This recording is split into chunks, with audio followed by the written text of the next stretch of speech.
Tahimik ang hapon sa bayan ng San Felipe, isang maliit na lugar sa gilid ng bundok kung saan makakakita ka ng mga kalabaw na nagpapahinga sa ilalim ng punong mangga at mga batang naglalaro ng patintero sa lupaing mapula ang alikabok. Dito lumaki si Celine, isang simpleng dalagang may pangarap. Lumaki sa hirap pero hindi kailanman nawalan ng pag-asa sa ganda ng buhay. Celine, anak, pakikuha nga ang labada sa likod bago umulan. Sigaw ng kanyang inang si Aling Bebang habang nagpapaypay sa bangko sa harap ng kanilang maliit na bahay na gawa sa kahoy at pawid. Opo, inay, sagot ni Celine habang pinapahira ng pawis ang noo gamit ang laylayan ng kanyang lumang bestida. Walang kuryente sa kanilang tahanan, tanging Petromax at kandina ang ilaw sa gabi. Pero kahit payak, puno ng pagmamahal at respeto ang bawat sulok. Si Celine ang panganay sa 3 magkakapatid. Maaga siyang tumigil sa pag-aaral para tumulong sa pamilya. Nagsilbing yaya, labandera, minsan ay tagaluto sa mga pista. Kahit ang mga marites sa baryo ay madalas napapahanga sa kanyang ugali. Alam mo yan si Celine? Kahit kailang di mo maririnig na nagreklamo. Wika ng kapitbahay nilang si Aling Tisay. Maganda na, masipag pa. Ewan ko kung bakit hanggang ngayon walang manliligaw. Totoo nga naman, sa kabila ng kanyang likas na ganda, malagatas ang kutis, singkit ang mga mata at may ngiting parang bumabati sa langit, wala ni isang lalaki ang naglakas loob manligaw sa kanya. Siguro dahil sa kanyang tahimik na kilos o dahil mas inuuna niya ang pamilya kaysa sa sarili. Isang araw, dumating sa baryo ang isang van na may itim na tint. Ibinaba nito ang isang binatang lalaking nakasuot ng mamahaling Amerikana. May hawak na telepono at nakasapatos na kintab na parang di pa natatapakan ng lupa. "Excuse me po," sabi ng lalaki habang nakatayo sa harap ng sari-sari store ni Mang Isko. "Pwede po bang magtanong kung saan dito ang bahay ni Goning Felicidad Reyes?" Nagkatinginan ang mga tao. Hindi sanay ang mga taga-baryo na may banyagang porma sa kanilang lugar. Si Celine, na noon ay bumibili ng suka, ay lumapit at magalang na nagtanong. "Ako po si Celine Reyes. Si nanay po ang tinutukoy ninyo?" Ngumiti ang lalaki at sa unang pagkakataon, pila bumagal ang ikot ng oras sa paligid. "Ako nga pala si Adrian Villanueva, business partner po ng kaibigan ng nanay mo." Gusto ko sanang makausap siya. Matangkad si Adrian, maputi at mukhang edukado. May itsura rin, yung tipong hindi mo inaakalang pupunta sa lugar na gaya ng San Felipe. Nang makilala niya ang pamilya ni Celine, naging madalas ang pagbisita niya. Minsan dala niya ay mga groceries, minsan ay gamot para sa matandang may rayuma sa kanto. Mabilis siyang minahal ng komunidad. Pero sa pagitan ng mga araw na iyon, unti-unting nahulog ang loob ni Adrian kay Celine. Hindi sa ganda nito lang, kundi sa lambing ng kanyang salita, sa husay nitong mag-alaga, at sa tapat nitong mata na tila walang bahid ng kasinungalingan. "Celine," sambit ni Adrian minsang sila'y naglalakad sa tabing ilog. "Bakit ka hindi nag-asawa o nagkarelasyon? Gaya mong babae, parang dapat may nagmamahal na sayo." Napatingin lang si Celine sa agos ng ilog bago sumagot ng marahan. "Ewan ko, Adrian. Siguro kasi, hindi ko naman hinanap. Basta hanggat andyan si inay at ang mga kapatid ko, sapat na ako." Napangiti si Adrian. "Pero paano kung may dumating na lalaki? Na handang mahalin ka, itaas ka sa kung anong meron ka ngayon." Tahimik si Celine. Kinurot niya ang kanyang palad, pinipigilan ng matagal ng tinatagong pangarap na sana isang araw may darating para sa kanya rin. Makaraan ang 6 na buwan ng panliligaw, binigyan ni Adrian si Celine ng singsing. Sa ilalim ng isang punong balete, sa gitna ng ulan, habang nagtatakbuhan ang mga batang basa, lumuhod si Adrian at nagtanong, "Celine, handa ka bang sumama sa akin sa buhay na hindi mo kailanmang naranasan?" "Bakit ako, Adrian?" Anong niya habang nanginginig. Dahil ikaw ang nagpapaalala sa akin kung anong ibig sabihin ng pagmamahal na totoo. Doon tuluyang napaluha si Celine. Hindi dahil sa saya lang, kundi dahil sa takot. Takot na mawala ang tahimik na mundong kinagisnan niya at takot na baka isang panaginip lang ang lahat. Pero pinili niyang sumama. Ilang linggo ang lumipas. Dinala siya ni Adrian sa Maynila. Doon niya unang naranasan ang makasakay sa eroplano, kumain sa mamahaling restaurant, at matulog sa kama na mas malambot pa sa ulap. Binilhan siya ng mga bagong damit, pinaturuan sa private tutor, at ipinakilala sa mga kaibigan ni Adrian bilang fiancé nito. Kahit siya mismo ay hindi makapaniwala. Ang dating simpleng dalaga sa San Felipe, ngayoy magiging asawa ng isa sa pinakabatang negosyanteng kilala sa larangan ng real estate at mining. Sa kanilang kasal, lahat ay naroon. Pamilya ni Celine, mga kaibigan ni Adrian, pati media. Isang fairy tale ang pagkakadescribe sa kanila ng mga bisita. Ngunit sa gitna ng mga flash ng kamera at ng alingawngaw ng mga papuri, may isang babaeng nakapulang bestida sa dulong upuan na walang imik. Sa kanyang mga mata, may lihim na hindi kayang itago ng kanyang mapanghusgang titig. Hindi iyon alam ni Celine. Dahil sa kanyang puso, tanging pag-ibig ang laman. Ngunit sa bawat hakbang niyang papalapit sa altar, may mga matang nakamasid at may pusong naglalagablab sa inggit. 2 taon na ang lumipas mula nang ikasal sina Celine at Adrian. Sa paningin ng karamihan, perpekto ang kanilang pagsasama. Sa labas ng kanilang mansyon sa Tagaytay, palaging may mga photographer na sumisilip sa bakod, hanggang hanga sa tila perpektong larawan ng isang matagumpay na mag-asawa. Si Adrian, abala sa pamumuno ng kanyang kumpanya, habang si Celine naman ay aktibong kasali sa mga charity events at mga programa para sa kababaihan. Ngunit sa loob ng kanilang magarang tahanan, may unti-unting lamig na lumulukob. Madalas nang hindi umuuwi si Adrian sa tamang oras. Kapag tinatanong ni Celine, palagi nitong sagot, "May emergency meeting, mahal. Alam mo namang expansion na ang mining site natin sa Visayas."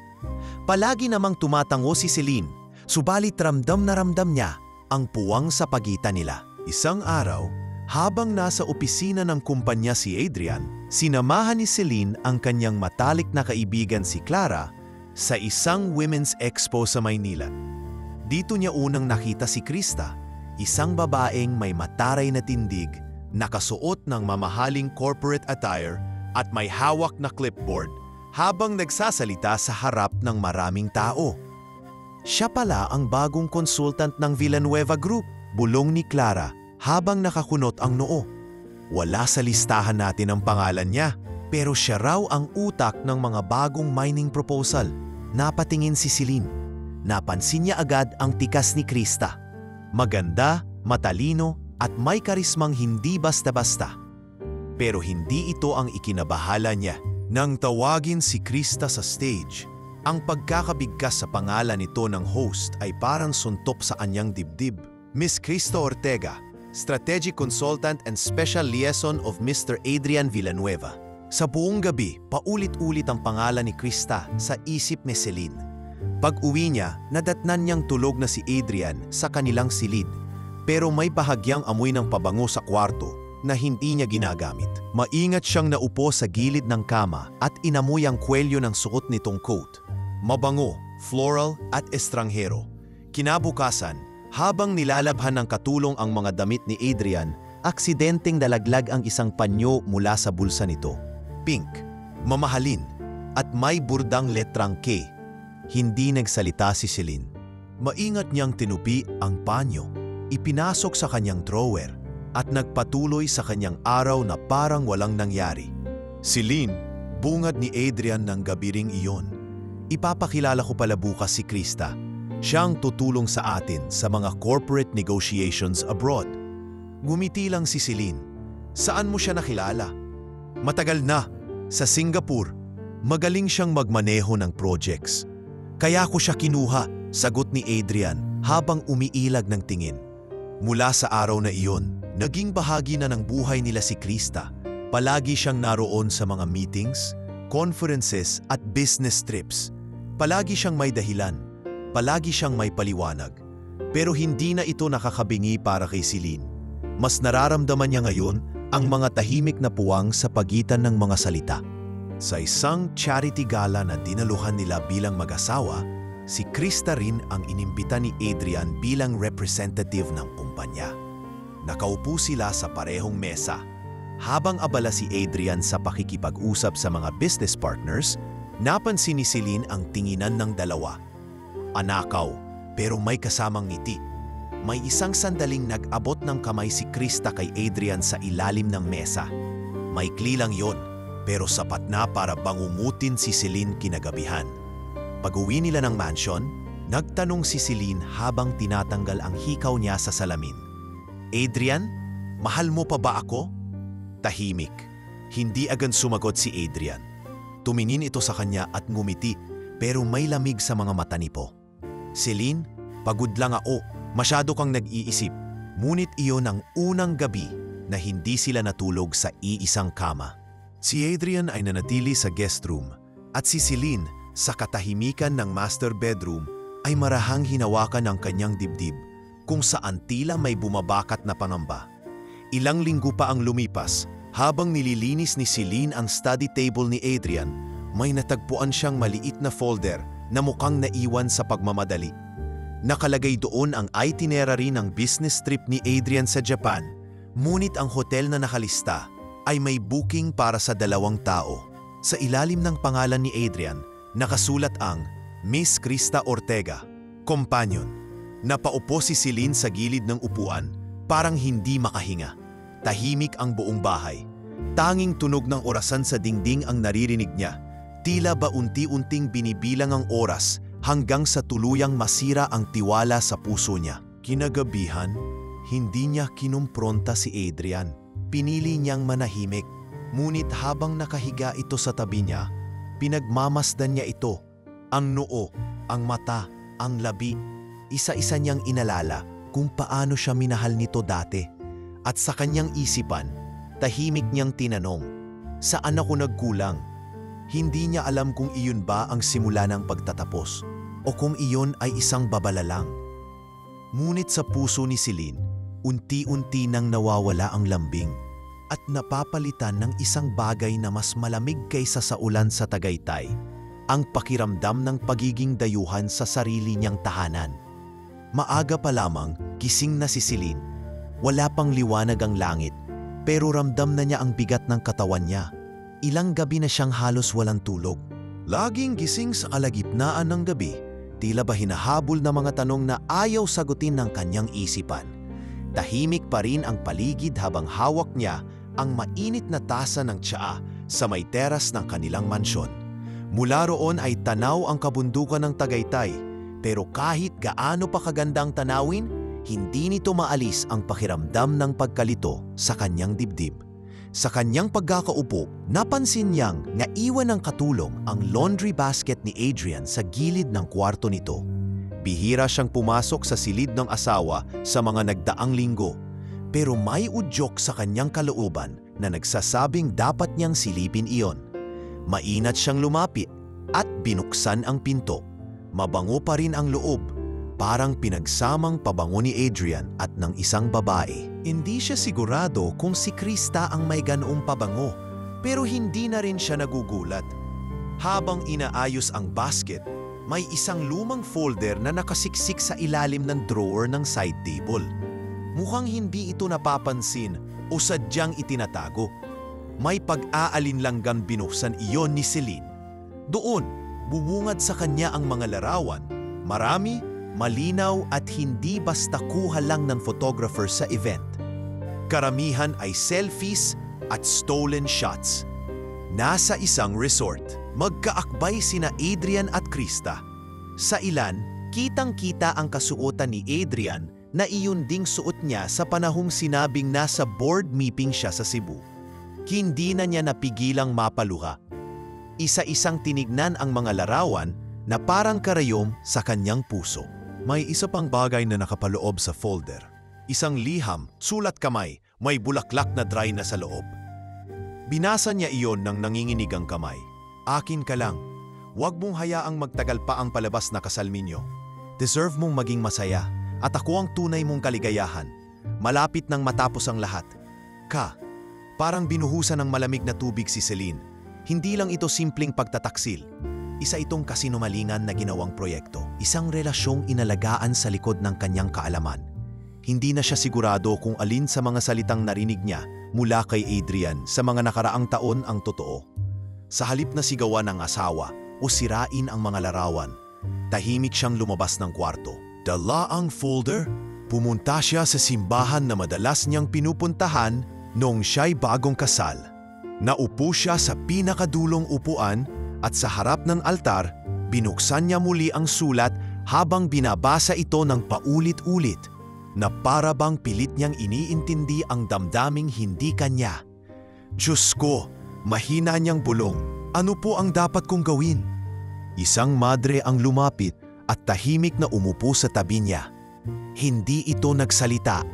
Tumingin lang ito kay Celine at ngumiti. Doon niya muling naramdaman na kahit saan siya ibato ng sakit, palagi siyang may babalikang katahimikan. Kinagabihan, pilit pa rin siyang ngumiti sa hapagkainan. Nandoon si Adrian, nagkukwento tungkol sa expansion sa Thailand. Pinagmamasdan niya ito habang nagsasalita. Kung paano mag-ayos ng kwelyo, kung paano ngumiti habang sinasabi ang mga numero at deal, kung paano ito tila walang bakas ng konsensya. Kamusta ang araw mo, mahal? Tanong ni Adrian habang humihigop ng wine. Maayos naman, sagot ni Celine. Nagpunta ako sa simbahan. Napayapa rin ako kahit papaano. Good, kailangan mo yan. Sagot nito, sabay ngiti. Stressful ang mga nangyayari sa mundo ngayon. Hindi na nagsalita si Celine. Ngunit sa ilalim ng mesa, mahigpit ang pagkakakapit niya sa kanyang palad, na para bang sa kanyang mismong laman siyang humihingi ng lakas. Sa mga susunod na araw, mas naging tahimik siya, mas nagmasid. Hindi siya nagpakita ng galit, hindi siya gumawa ng eksena. Pero nagsimula na siyang magtago ng mga ebidensya. Kinopya ang mga larawan, iniska ng sulat, at nagsimulang i-record ang mga pag-uusap sa bahay. Hindi dahil gusto niyang maghiganti, kundi dahil kailangan niyang ihanda ang sarili sa araw na babagsak ang lahat. Sa mga charity event, palagi siyang umingiti, palagi siyang kalmado, pero sa likod ng kanyang mata ay may apoy na dahan-dahang lumiliyab. Hindi galit ang nagtutulak sa kanya, kundi ang katotohanan na hindi siya dapat manatiling tahimik habang ginugunaw ang kanyang pagkatao. Isang gabi, habang nasa veranda, narinig niyang muling nakikipag-usap si Adrian sa telepono. Konting tiis pa, Krista, bulong ni Adrian. Kapag tuluyan ang umalis si Celine sa eksena, tayo na talaga. Hindi na niya kailangang marinig ang buong usapan. Doon niya tuluyang naunawaan, may plano. At ang plano ay hindi lang pagtataksil. Ang plano ay pag-aalis sa kanya. Hindi lang sa papel, kundi sa mismong mundo nila. At sa gabiring iyon, sa katahimikan ng silid nilang mag-asawa, isinulat ni Celine sa kanyang journal.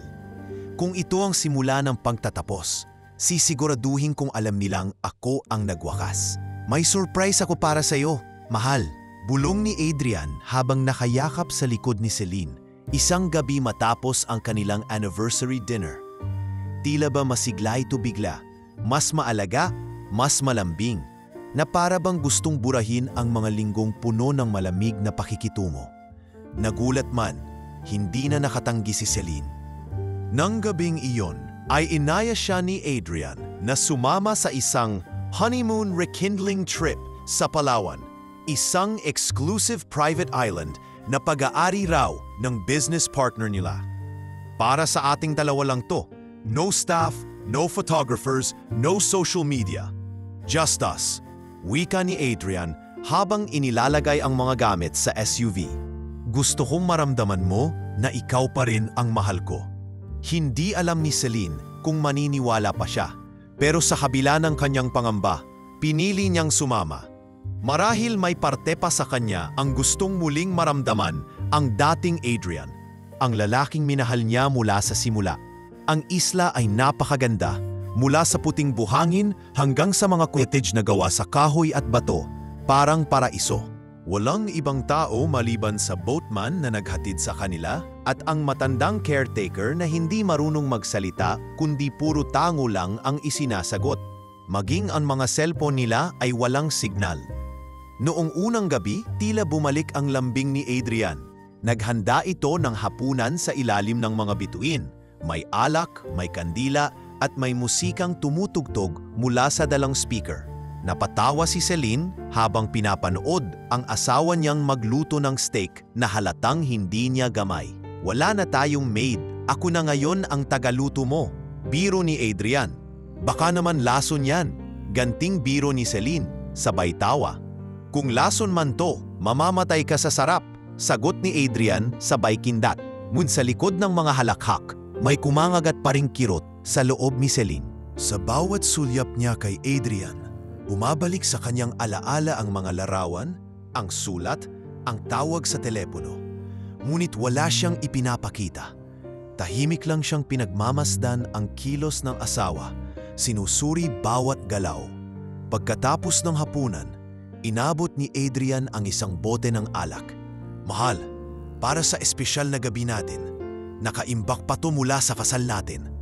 Napatingin si Celine sa alak.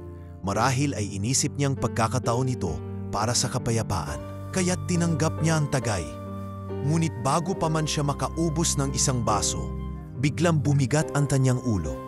Kumurap siya ng ilang beses na guluhan. Adrian, bakit ang bigat ng pakiramdam ko? Mumiti lang si Adrian at nilapitan siya. Masyado kang napagod. Halika, ihahatid na kita sa kwarto. Hindi na nakasagot si Celine. Ang huling alaala niya ay ang malamig na hangin na dumadampi sa kanyang balat habang unti-unti siyang nilalamon ng dilim. Nang muling bumukas ang kanyang mga mata, wala na siya sa cottage. Nakahiga siya sa damuhan, ang mukha niya'y may putik at ang katawan ay nanghihina. Adrian, bulong niya. Ngunit walang sumagot. Umupo siya, sinuri ang paligid, madilim, masukal at tila isang bahagi ng gubat sa isla. Wala siyang saplot kundi manipis na dress. Wala siyang sapatos. Wala ring cellphone. Tanging ang malamig na lupa at ang mga tunog ng hayop sa paligid ang kasama niya. Sinubukan niyang tumayo, ngunit biglang sumakit ang kanyang ulo. Pagkabaling niya sa kanan, napansin niyang may basag na bote ng alak, ilang metro ang layo mula sa kanya. Sa likod nito, may mga bakas ng paa, papalayo. Pilit siyang naglapad, pinipigilan ang sariling matumba. Habang sinusundan ng mga bakas, unti-unti niyang naramdaman ang masangsang na amoy ng hayop. Hanggang sa marinig niya ang kakaibang parsisit, isang ahas. Isa, dalawa, tatlong his ang narinig niya mula sa makapal na damuhan. Napaatras siya, halos matisod. At doon niya napagtanto, iniwan siya ni Adrian. Sa gitna ng gubat, sa isla, sa lugar na walang ibang makakaalam kung nasaan siya. Ginising siya ng takot.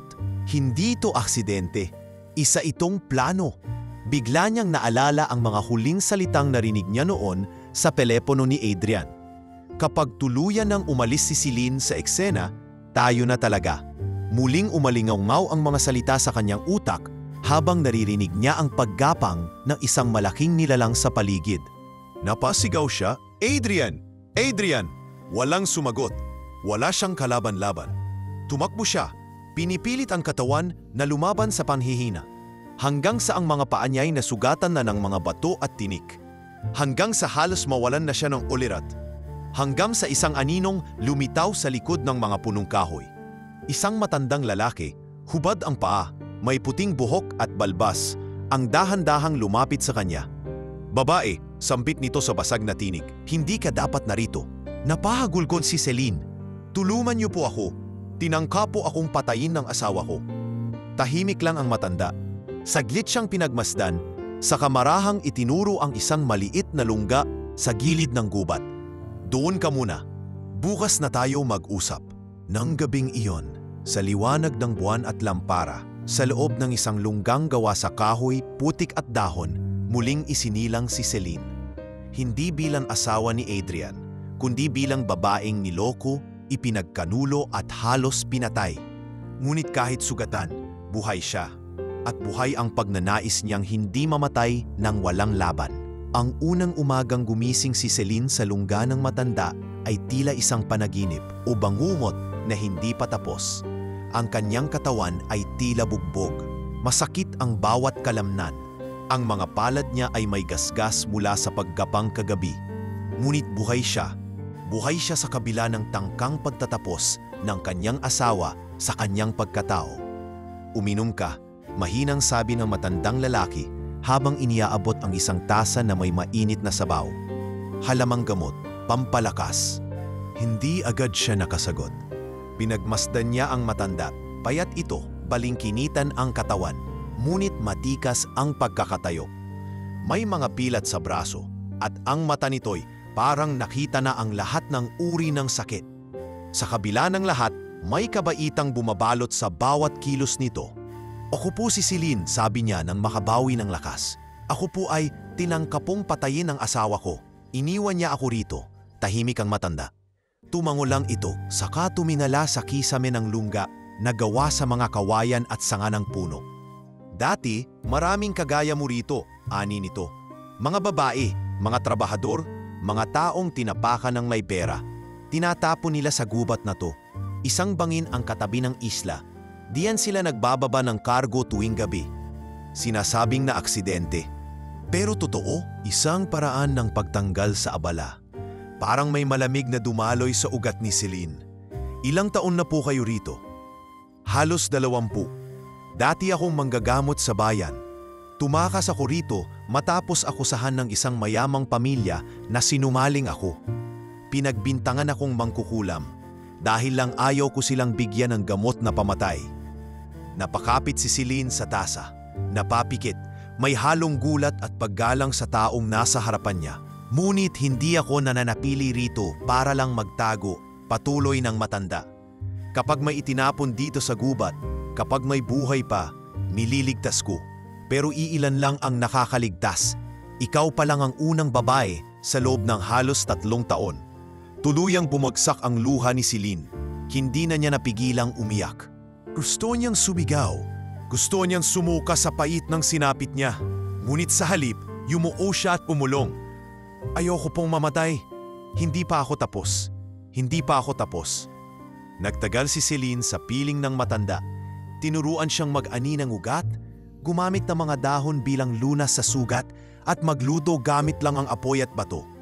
Araw-araw ay parang survival training. Pero mas higit pa rito, ito'y naging proseso ng kanyang pagbangon. Minsan, habang nakaipo sila sa gilid ng bangin, inuro ng matanda ang direksyon ng dagat. "Doon ka itinapon ng asawa mo. Inaakalang kakainin ka ng mga sawa roon."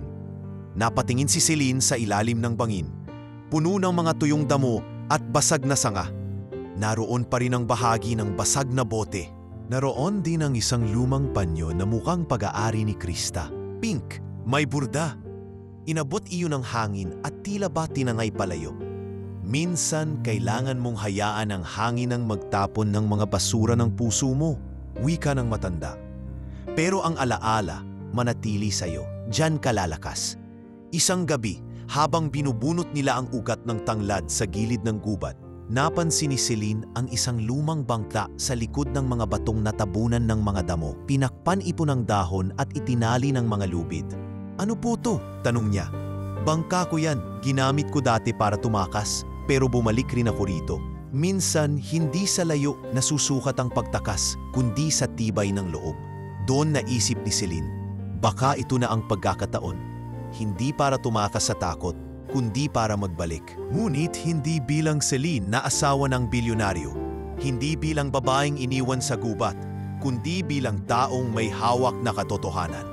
Kinaumagahan, maagang bumangon si Celine. Dala ang isang bag na pinagtagpi-tagpi mula sa tela ng mga sako at nilagyan ng ilang halamang gamot, tubig at piraso ng tuyo. Nilapitan niya ang matanda at humalik sa kamay nito. "Salamat po. Hindi ko alam kung paano ko kayo mababayaran." Ngumiti ang matanda. "Bayaran mo ako sa pamamagitan ng paglalaban mo. Huwag kang babalik sa katahimikan. Kapag may sunog sa puso mo, gamitin mo iyon para magsindi ng liwanag para sa iba." Lumakad si Celine papunta sa bangka. Malakas na ang alon, ngunit walang bakas ng pag-aalinlangan sa kanyang mata. Habang hinihila niya ang bangka palabas sa tubig, tumigil siya at lumingon sa gubat sa huling pagkakataon. Doon, sa gitna ng kagubatan, iniwan niya ang pagkataong halos pinatay.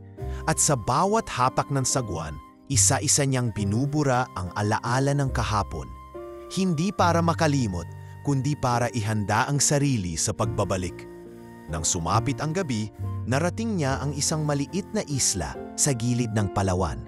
Doon siya tinanggap ng isang misyonaryong grupo. Hindi siya nagpakilala agad. Pinili niyang gamitin ang pangalang Lina. Tahimik lang siya. Ngunit sa kanyang mga mata, may apoy. Isang apoy na hindi basta mapapatay ng pagtataksil o ng mga ahas sa gubat. At habang nakahiga siya sa ilalim ng pawid sa unang gabi sa bagong isla, bumulong siya sa sarili. Hindi nila alam na buhay pa ako. At kapag bumalik ako, hindi na ako ang dati.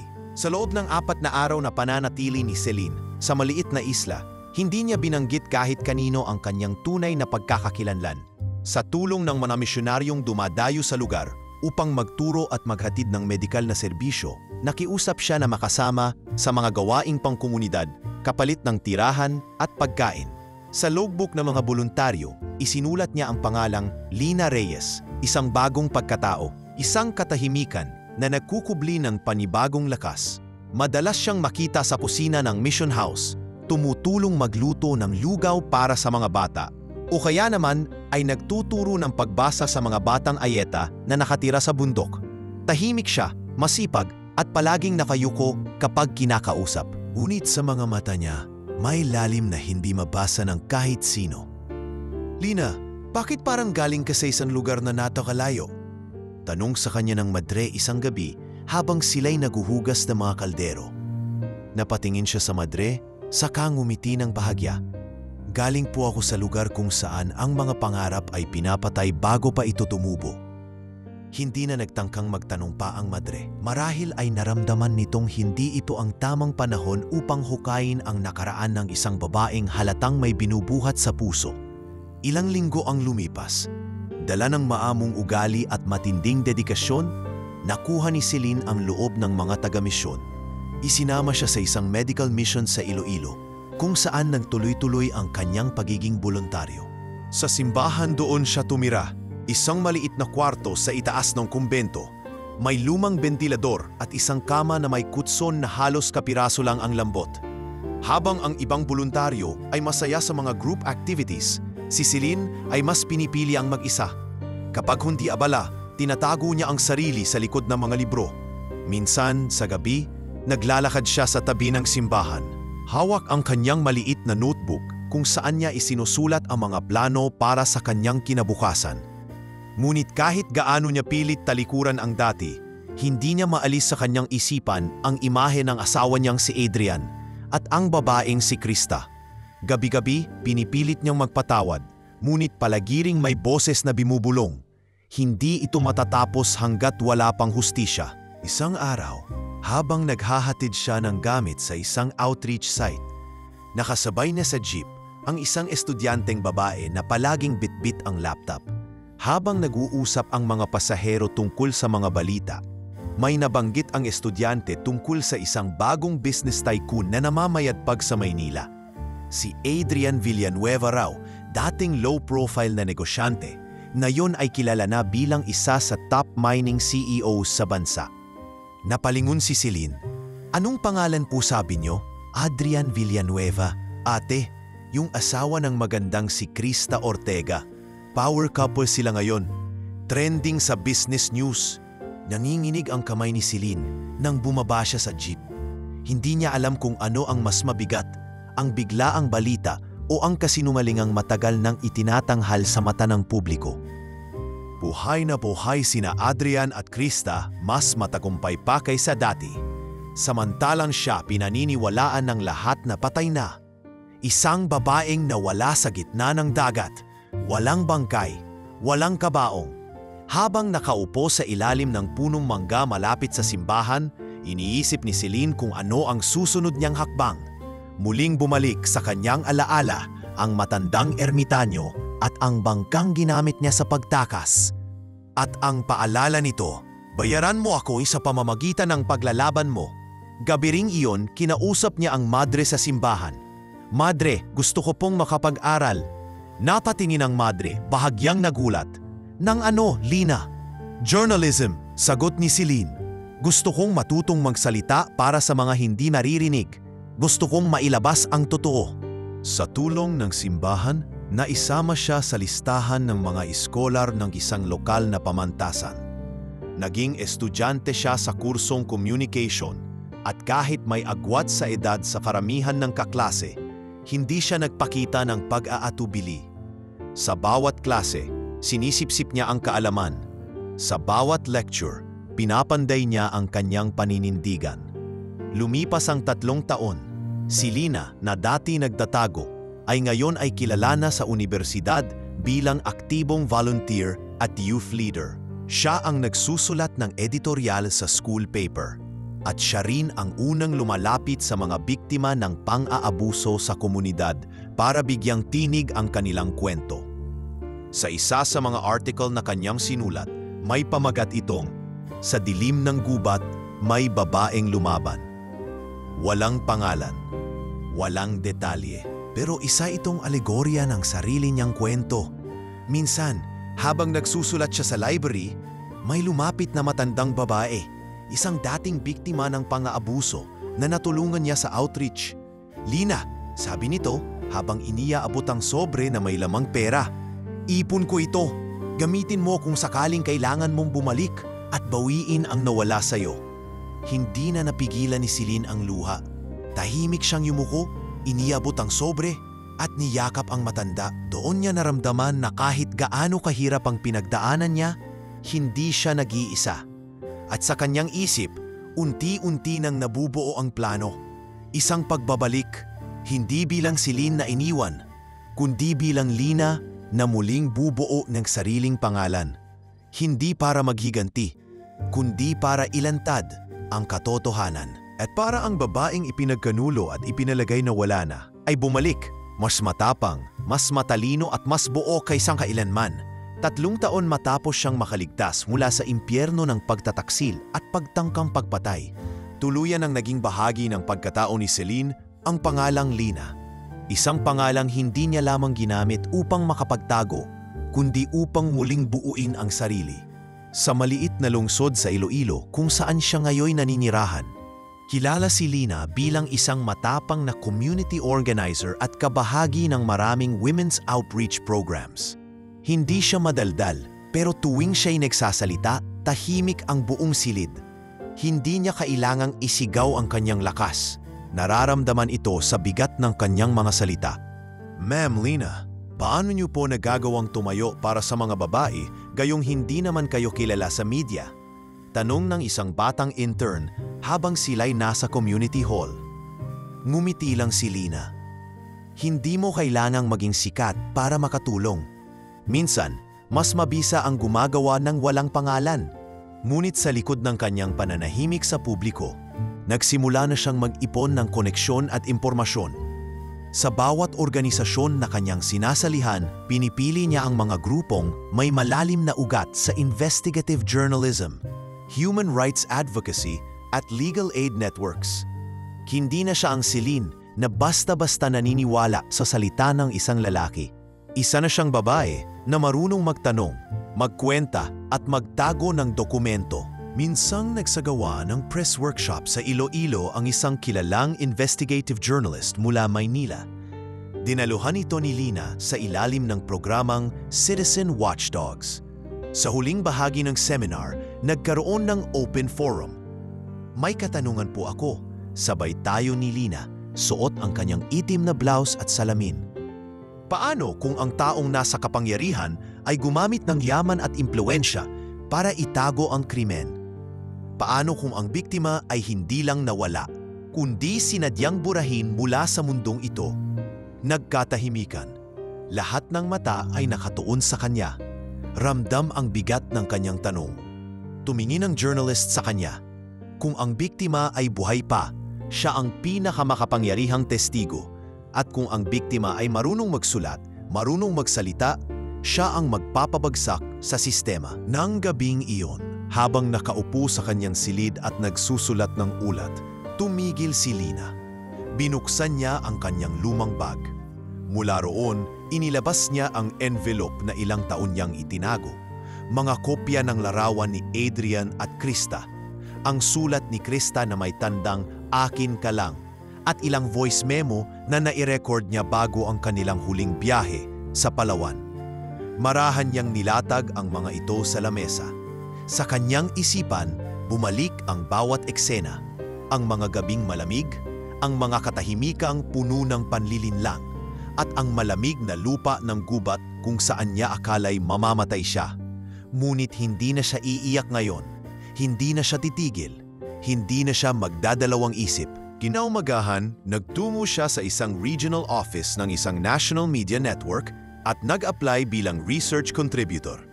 Hindi niya binanggit ang buong kwento niya. Sa halip, ipinakita niya ang ilan sa kanyang mga isinulat, mga ulat tungkol sa political harassment, environmental abuse, at corporate impunity. Sa unang tingin, hindi siya pinansin. Ngunit nang ipabasa niya ang isang sulat na pinamagatang "Ang Ahas sa Lupa ng Yaman", agad itong napansin ng managing editor. Hindi ito gawa ng baguhan. Sambit nito. Saan mo natutunan ang ganitong klase ng pagsulat? Tumingin siya sa mata ng editor at sinabing, "Sa ilalim ng lupa, sa gitna ng gubat, sa loob ng lungga. Doon po ako natutong magsulat." Mula noon, naging freelance contributor si Lina para sa ilang artikulo sa online investigative journals. Gumamit siya ng alias na Ma Lina Reyes. Ang kanyang mga sulatin ay tumalakay sa mga mining violations, political corruption, at kasong hindi nare-resolba sa mga lalawigan. Ngunit sa bawat artikulo, isang piraso ng kanyang personal na laban ang kanyang inilalagay. Hindi hayag, pero may aninong nagtuturo sa kanyang tunay na kwento. Isang gabi, habang binabasa niya ang email ng kanyang editor, may dumating na mensahe mula sa isang civic group. Nais po naming imbitahan si Ma Lina Reyes bilang speaker sa darating na National Summit ng Kababaihan sa Maynila. Napatigil siya. Ilang minuto siyang tahimik. Pagkatapos ay tumayo siya at lumapit sa bintana. Tanaw niya mula roon ang malayo. Ang lungsod na minsang naging saksi ng kanyang pagbagsak, na yun ay muli niyang babalikan. Lumipas ang ilang linggo, sumakay siya ng barko patungong Maynila. Sa kanyang dala, hindi lang damit at dokumento, kundi ang desisyong harapin ang sariling anino. Nasa loob ng kanyang backpack ang mga ebidensyang matagal niyang inipon. At sa kanyang puso, ang alaala ng isang babaeng pinilit ilibing ng buhay, pero tumangging mamatay. Pagdating niya sa Maynila, hindi na siya bumaba sa mansion nila ni Adrian. Sa halip, nagtuloy siya sa isang partner office ng media network kung saan inaasahang magsisimula siya bilang field researcher. Binigyan siya ng bagong assignment, investigasyon tungkol sa mga corporate takeovers ng ilang illegal mining firms. At sa listahan ng mga kumpanyang sangkot, isang pangalan ang tumambad sa kanya, Villanueva Resources Group. Gumiti siya. Ito na. Habang pinipirmahan niya ang confidentiality agreement sa opisina, isang junior journalist ang lumapit sa kanya at nagtanong, "Miss Lina, may personal kang koneksyon sa kwentong to? Para kasing matindi ang focus mo sa kanila." Tumingin siya sa bata at mahinang ngumiti. Sabihin na lang nating, kilala ko ang mabaho nilang ugali at oras na para lumanghap ang bayan ng katotohanan. Sa wakas, narito na siya sa puntong hindi lang siya muling lumitaw sa lipunan. Isa na siyang babae na may boses, may armas, hindi baril, kundi panulat. At sa bawat letra na isinusulat niya, unti-unti niyang binubuo ang isang plano. Isang pagbubunyag na yayanig sa mundong kinabibilangan ni Adrian at Krista. Isang pag-angat mula sa putikan, patungong liwanag. Habang abala si Lina sa kanyang tahimik ngunit sistematikong pagbabalik, sa kabilang dulo ng lipunan, naninirahan sa isang marangyang kondo sa Bonifacio Global City, ang babaeng minsang naging anino niya si Krista Ortega. Sa mata ng publiko, si Krista ay isang huwarang kabiyak, isang modernong negosyante na katuwang ni Adrian sa pagpapalago ng Villanueva Resources Group. Sa bawat business summit at charity gala, siya ang kinikilalang Queen of Mining Innovations. Laging nakaitim na dress, matigas ang tindig, at bihirang ngumiti sa kamera. Ngunit sa likod ng kanyang matikas na anyo, may mindo siyang pilit tinatakpan. Sa bawat umaga, habang nakaupo sa dressing table, matagal siyang tumitig sa sariling refleksyon.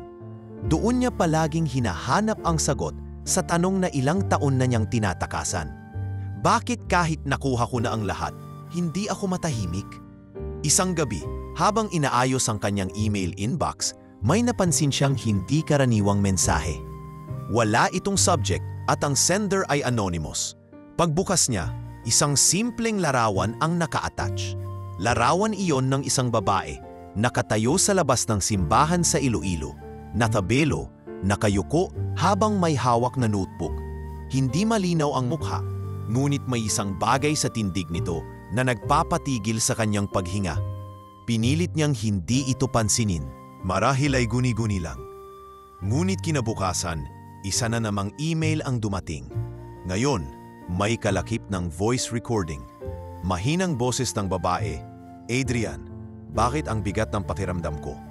Napaupo si Krista. Hindi niya kayang hindi makilala ang boses na iyon. Boses ni Celine, ang babaeng matagal nang patay sa mga papel, ngunit ngayon ay parang multong muling bumabangon mula sa libingan. Bigla siyang tumayo. Tinawagan agad si Adrian na noon ay nasa boardroom meeting. "Adrian, may problema," mariin niyang sabi habang pinipilit kontrolin ang boses. "May natatanggap akong mga anonymous messages." Si Celine, parang buhay siya. "Krista, please," sagot ni Adrian habang naglalakad palabas ng conference room. "Naburyo ka lang siguro. Matagal nang tapos yun. Hindi mo naiintindihan. May picture, may boses. At kung si Celine nga ito, bakit ngayon?" Hindi na sumagot si Adrian. Sa kabilang linya, binig ni Krista ang malalim nitong paghinga. Alam niyang may iniisip ito. Hindi lang simpleng takot, kundi takot na dulot ng pagkakakilala sa babaeng muntik nang mawala. Simula noon, hindi na matahimik si Krista. Kahit ang gabi, naging balon ng mga bangungot. Paulit-ulit niyang nakikita sa panaginip ang imahe ni Celine, nakatayo sa gubat, sugatan, umiiyak. Habang pinapanood silang dalawa ni Adrian na nakatayo sa bangin. Minsan, nagpunta siya sa isang albularyo sa Tagaytay. Doon siya tahimik na umupo sa harap ng matandang babae na tila matagal nang hindi naliligo. Nilingon siya nito, saka tinanong, "Bakit ka takot sa patay?" Hindi siya sumagot. "May multong buhay sa puso mo," dagdag ng matanda. "Isang multong hindi mo pinatay gamit ang kamay pero hinayaan mong mamatay." "Anong ibig mong sabihin?" tanong ni Krista. "Buhay ang babae. At ang tinik na ibinaon mo sa kanyang lalamunan, ikaw na rin ang sisingkutin sa huli." Kinilabutan si Krista. Hindi na siya nagtagal. Agad siyang umalis at sa sasakyan ay halos hindi makahinga.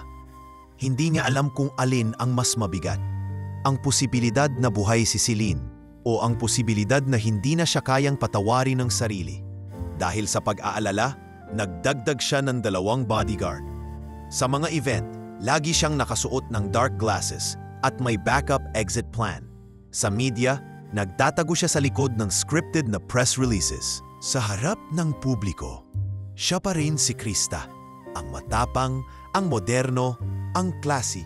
Pero sa likod ng lahat, siya'y unti-unting nauupos sa takot na muling bumalik ang babaeng pinaniniwalaan nilang wala na. Samantala, hindi niya alam na si Lina ay ilang metro lang ang layo sa kanya. Minsang nasa parehong venue ng isang summit. Sa event na iyon, si Lina ay nasa audience bilang undercover researcher. Tahimik niyang pinanood si Krista habang nagsasalita tungkol sa gender empowerment at sustainable mining. Ngunit sa bawat salitang binibigkas nito, mas lalo niyang nakikita ang basad na babae sa loob ng mamahaling kasuotan. Sa isip ni Lina, walang galit. Ang naroroon ay isang matinding determinasyon. Hindi para sirain si Krista, kundi para hubaran ito ng maskara sa harap ng mga taong niloko niya gamit ang ngiti at PR strategy. Ilang araw matapos ang event, muling nakatanggap ng email si Krista. Isang larawan uli, larawan ni Lina na yon ay malinaw na. Nakatayo sa harap ng isang NGO building, may hawak na ID card. Malina Reyes, Field Researcher, Citizen Watchdogs. Sa likod ng larawan, may mensaheng, sa wakas Krista, payo na lang ang natitirang hindi pa nakakaharap ng katotohanan. Malapit na. At sa unang pagkakataon sa loob ng mahigit isang dekada, napaiyak si Krista. Hindi dahil sa takot na madungisan ang pangalan niya, kundi dahil alam niyang totoo ang darating. At sa harap nito, wala siyang masasandalan kundi ang bangkay ng isang konsensya na matagal nang ibinaon sa limot. Sa loob ng madilim at tahimik na silid sa likod ng opisina ng Citizen Watchdogs, nakaupo si Lina sa harap ng kanyang laptop. Bukas ang bintana at ang malamig na simoy ng gabi ay dumadampi sa kanyang batok, pero hindi ito sapat para mapawi ang init ng kanyang dibdib. Nakatutok ang mata niya sa screen habang dahan-dahan niyang tinetype ang pinaka-importanteng artikulo na gagawin niya sa tanang buhay. Isang expose na hindi lamang kwento ng katiwalian, kundi kwento ng isang buhay na sinira pero hindi tuluyang nawala. Ang pamagat ng draft ay simple pero mabigat, ang ahas sa lupa ng yaman. Magsisimula ang kwento sa tila simpleng tala ng environmental violations ng isang mining conglomerate sa Visayas, isang kumpanyang pag-aari ng Villanueva Resources Group. Detalyado niyang isinulat ang mga ulat ng illegal quarrying, ang mga reklamong tinakpan ng pera, at ang pagkatanggal ng ilang whistleblower na pinatahimik gamit ang settlement at pagbabanta. Ngunit sa bawat paragraph, paunti-unti niyang isinasingit ang kanyang personal na boses, hindi bilang Lina, kundi bilang isang testigo, biktima at nakaligtas. Sa likod ng bawat toneladang ginto at nikel na iniluwas sa bansa, may mga kaluluwang ibinaon sa lupa at isa ako roon. Ang isa sa mga linyang isinulat niya, halos nanginginig ang kamay habang tinitipa ito. Kasama sa artikulo, ang mga larawan. Ilan sa mga ito ay kinunan niya noong sila pa ni Adrian. Mga retrato ng resort kung saan huli siyang nakita at mga dokumentong mula sa mga tauhan ni Adrian noon na kusa ng lumapit sa kanya matapos mabasa ang ilan niyang mga naunang sulatin sa media. Isa sa mga larawan ay ang itinerary ng biyahe ni Adrian na hindi tumutugma sa opisyal na ulat na isinampa sa travel logs ng kumpanya. May isang recording din siya, ang usapan ni na Adrian at Krista sa isang conference call. Doon ay maririnig ang boses ni Adrian na pabulong, ngunit malinaw. Kapag tuluyan ng umalis si Celine sa eksena, wala nang hahadlang sa atin. Hindi niya isinama agad ang buong pangalan ni Adrian o Krista. Alam niyang kailangang dahan-dahan. Kailangan muna ng public attention, saka siyan maglalabas ng buong detalye. Sa journalism, tinatawag itong soft launch, ang unang patak ng ulan bago ang buhos ng bagyo. Matapos ang ilang linggong fact-checking at pag-clear sa legal department ng kanilang news platform, inilabas ang artikulo online. Isang tahimik na gabi ng linggo iyon. Walang press release, walang anunsyo. Ngunit sa loob ng 4 na oras, daan-daang shares na agad ang natanggap ng artikulo. Umaga pa lang, trending topic na ito sa social media. Sa opisina ni Krista, may biglaang emergency meeting. Hawak ng PR team ang mga printout ng artikulo. Hindi pa tayo pinukoy, ani ng isa sa staff. Pero halata, halos kami lang ang may ganyang pattern ng operation sa Visayas. Si Krista, maputla, tahimik at tulalap. Tumingin siya sa malaking screen na nakasabit sa dingding, kung saang nakadisplay ang headline ng artikulo. Pakiramdam niya'y sinaksak siya sa sikmura. Alam niyang hindi ito katang-isip. Alam niyang may ebidensya. At alam niyang may isang taong bumalik mula sa impyerno para isiwalat ang katotohanan. Samantala sa Villanueva main office, si Adrian ay bigla na lang lumabas ng boardroom habang nagaganap ang quarterly report. Bitbit ang kanyang cellphone. Agad niyang tinawagan ang isang contact, isang mataas na opisyal sa isang government agency. Kailangan nating i-manage ito, mariin niyang sabi.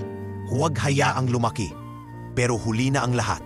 Kinabukasan, may mga radio segment nang tumalakay sa issue. May mga TV interview na nagsimulang tanungin ang environmental track record ng Villanueva Resources. Maging ang ilang senador ay naglabas ng pahayag na bubusisiin nila ang kumpanya. Isang email campaign ng mga estudyante ang nananawagan sa mga mamamayan na i-boycott ang kumpanya.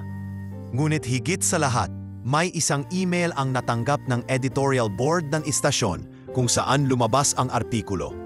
Galing ito sa isang anonymous sender. Ngunit may kalakip na malinaw na CCTV footage. Video ng gabing huling nakita si Celine sa resort. Sa video, kita ang aninong babae, nakaputing dress, palakad sa may gilid ng resort deck habang si Adrian ay papalapit. Ilang minuto pa, wala nang makita. Tanging madilim na dagat ang naiwan. Sa huling frame may aninong bangka ang umaalis. Walang pangalan pero may tatak sa gilid na kumpirmadong pag-aari ng isang subsidiary company ng Villanueva Group. Nang mapanood ito ng newshead, agad silang nagdesisyong gumawa ng full-feature episode tungkol sa artikulo. Isang primetime documentary. Tinawagan nila si Lina para sa exclusive interview. Hindi ako papakita sa kamera, mariin niyang sabi. Pero bibigyan ko ngayon ng lahat ng kailangan niyong malaman. Ma'am, sagot ng producer, kung hindi ikaw ang humarap, sino pa? Boses mo ang pinakamatibay na sandata rito. Tahimik si Lina. Sa kanyang isip, bumalik ang imahe ng kanyang inang si Aling Bebang, ang baryo ng San Felipe, at ang gabi ng kasal niya kay Adrian. Lahat ng mga alaala na naging pundasyon ng kanyang pagsuko noon. Kung ganyan, sagot niya matapos ang ilang segundong katahimikan. Gusto kong ang unang tanong niyo sa akin ay ito. Sino si Celine Villanueva? Dahil mula ngayon, handa na akong sagutin yan.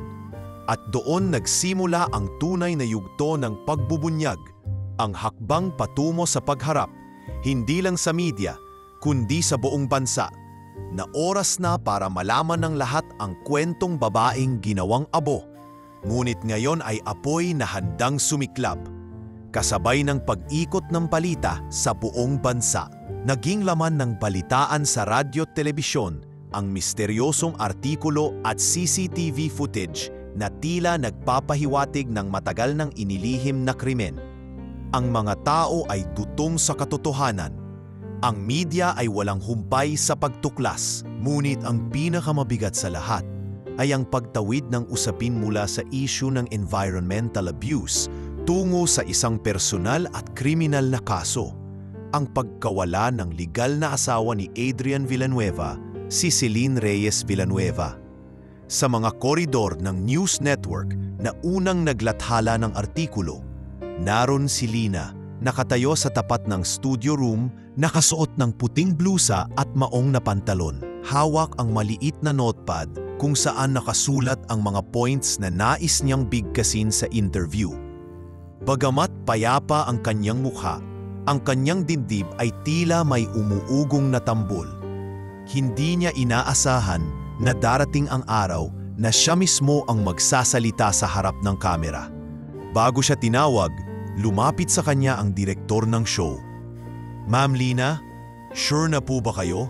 Wala nang atrasan ito. Tumango siya. Kung hindi ako, sino pa? Ilang sandali pa, pumasok siya sa loob ng studio. Maliwanag ang mga ilaw. Mainit. Tahimik ang paligid, pero ramdam niya ang titig ng bawat mata. Producer, camera operator, researcher. Lahat naghihintay sa kanya. Umupo siya sa upuan na inihanda para sa kanya. Sa harap niya, isang kilalang journalist ang nakangiti pero halatang tensyonado rin.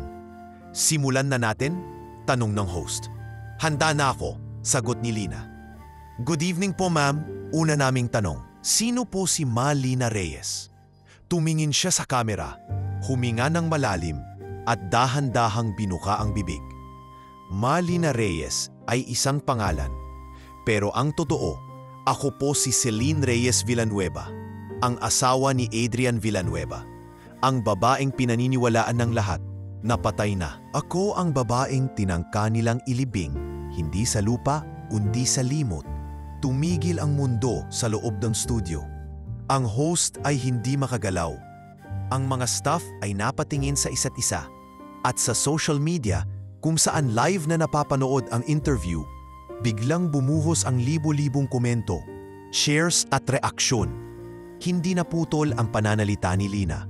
Isinalaysay niya ang lahat. Mula sa araw ng kanilang pag-aaway, sa honeymoon rekindling trip, sa isang pribadong isla sa Palawan, hanggang sa paggalas niya sa bingit ng kamatayan sa kagubatan. Inilahad niya ang mga larawan, ang sulat ni Krista, ang itinerary, ang recording, at ang mismong footage ng kanyang pagkawala. Ipinakita niya rin ang mga iniipon niyang ebidensya ng mga iligal na aktibidad ng Villanueva Resources Group. Hindi lang ako asawa na niloko, wika niya. Ako ay biktima ng pagtatangka sa buhay. At sa likod ng lahat ng ito ay hindi lamang kasakiman sa pagmamahal, kundi sa kapangyarihan, sa pera at sa kontrol. Hindi niya kinailangan umiyak. Ang kanyang boses ay matatag, malinaw at walang pangingimi. Isa siyang babaeng hindi na nangangailangan ng awa, ngunit nararapat lamang na pakinggan. Pagkatapos ng interview, hindi na siya pinayagang lumabas agad. Ilang armadong security ang nagbantay sa kanya sapagkat hindi nila alam kung anong maaaring gawin ng kabilang panig. Sa loob ng ilang oras, trending pa rin ang kanyang pangalan. #CelineIsAlive, #JusticeForCeline, at #ExposeVillanueva ay pumutok sa Twitter, Facebook at YouTube. Samantala, sa headquarters ng Villanueva Resources, nagkagulo. Si Adrian ay hindi mapakali habang hawak ang remote control at walang tigil sa paglipat ng mga channel. Lahat, iisa ang laman. Ang mukha ng babaeng matagal na niyang inilibing sa kanyang konsensya. Hindi na niya mapigilang maglabas ng galit. Sinipa niya ang baso sa lamesa, itinapon ang mga dokumento. "Sinabi ko sa iyo, Krista," sigaw niya habang ang babae ay tahimik na nakaupo sa sofa, maputla, walang lakas. "Sinabi ko sa iyo tapusin natin to agad noon pa. Bakit hindi mo siya tinapos?" Nasamagot si Krista. Tumingin lang siya kay Adrian at ang mga mata niya'y puno ng luha at pagod. "Hindi mo ba naririnig ang sarili mo, Adrian?" Mahina niyang wika. "Tayo ang may kasalanan. At ngayon, hindi na natin kayang takasan ang sarili nating ginawa." Hindi na tumugon si Adrian. Tumalikod ito at lumabas ng opisina. Iniwan si Krista sa gitna ng katahimikan. Kinabukasan, sa bisa ng public clamor at testimonya ng mga dating empleyado na lumutang matapos lumabas ang interview, isang congressional investigation ang inilunsad upang siyasatin ang kaso ni Celine at ang mga operasyon ng kumpanya. Sa unang hearing, ipinresenta ng network ang mga ebidensyang isinumite ni Lina. Naroon ang mga larawan, voice memos, mga travel logs at ang mismong testimonial affidavit niya. Sa harap ng mga senador at kongresista, ipinakita ang CCTV footage, ang gabi ng pagkawala ni Celine, na ngayon ay may pangalan, mukha at tinig. Hindi rin pinalagpas ang pananagutan ni Krista. Lumabas ang mga dokumentong nilagdaan niya bilang consultant at co-signee ng ilang mga transaksyon ng resort, pati na ang mga email kung saan tinutukoy ang pag-aalis kay Celine bilang bahagi ng final transition plan. Sa bawat piraso ng katotohanang inilalatag, tila isa-isang hinuhubaran sina Adrian at Krista ng kanilang mga maskara. At habang ang bansa ay unti-unting namumulat, si Celine, na ngayoy lina pa rin sa mga mata ng karamihan, ay tahimik lang na nakaupo sa likod ng session hall. Sa kanyang isipan, hindi pa ito ang wakas. Ngunit sa unang pagkakataon, may liwanag na. Hindi lang para sa kanya, kundi para sa lahat ng babaeng minsang pinatigil, pinatahimik, at pinilit kalimutan ng mundo. Dahil ngayong nakita na siya, hindi na siya basta multo ng nakaraan. Siya na ang katotohanan, at hindi na ito kailanman matatakasan.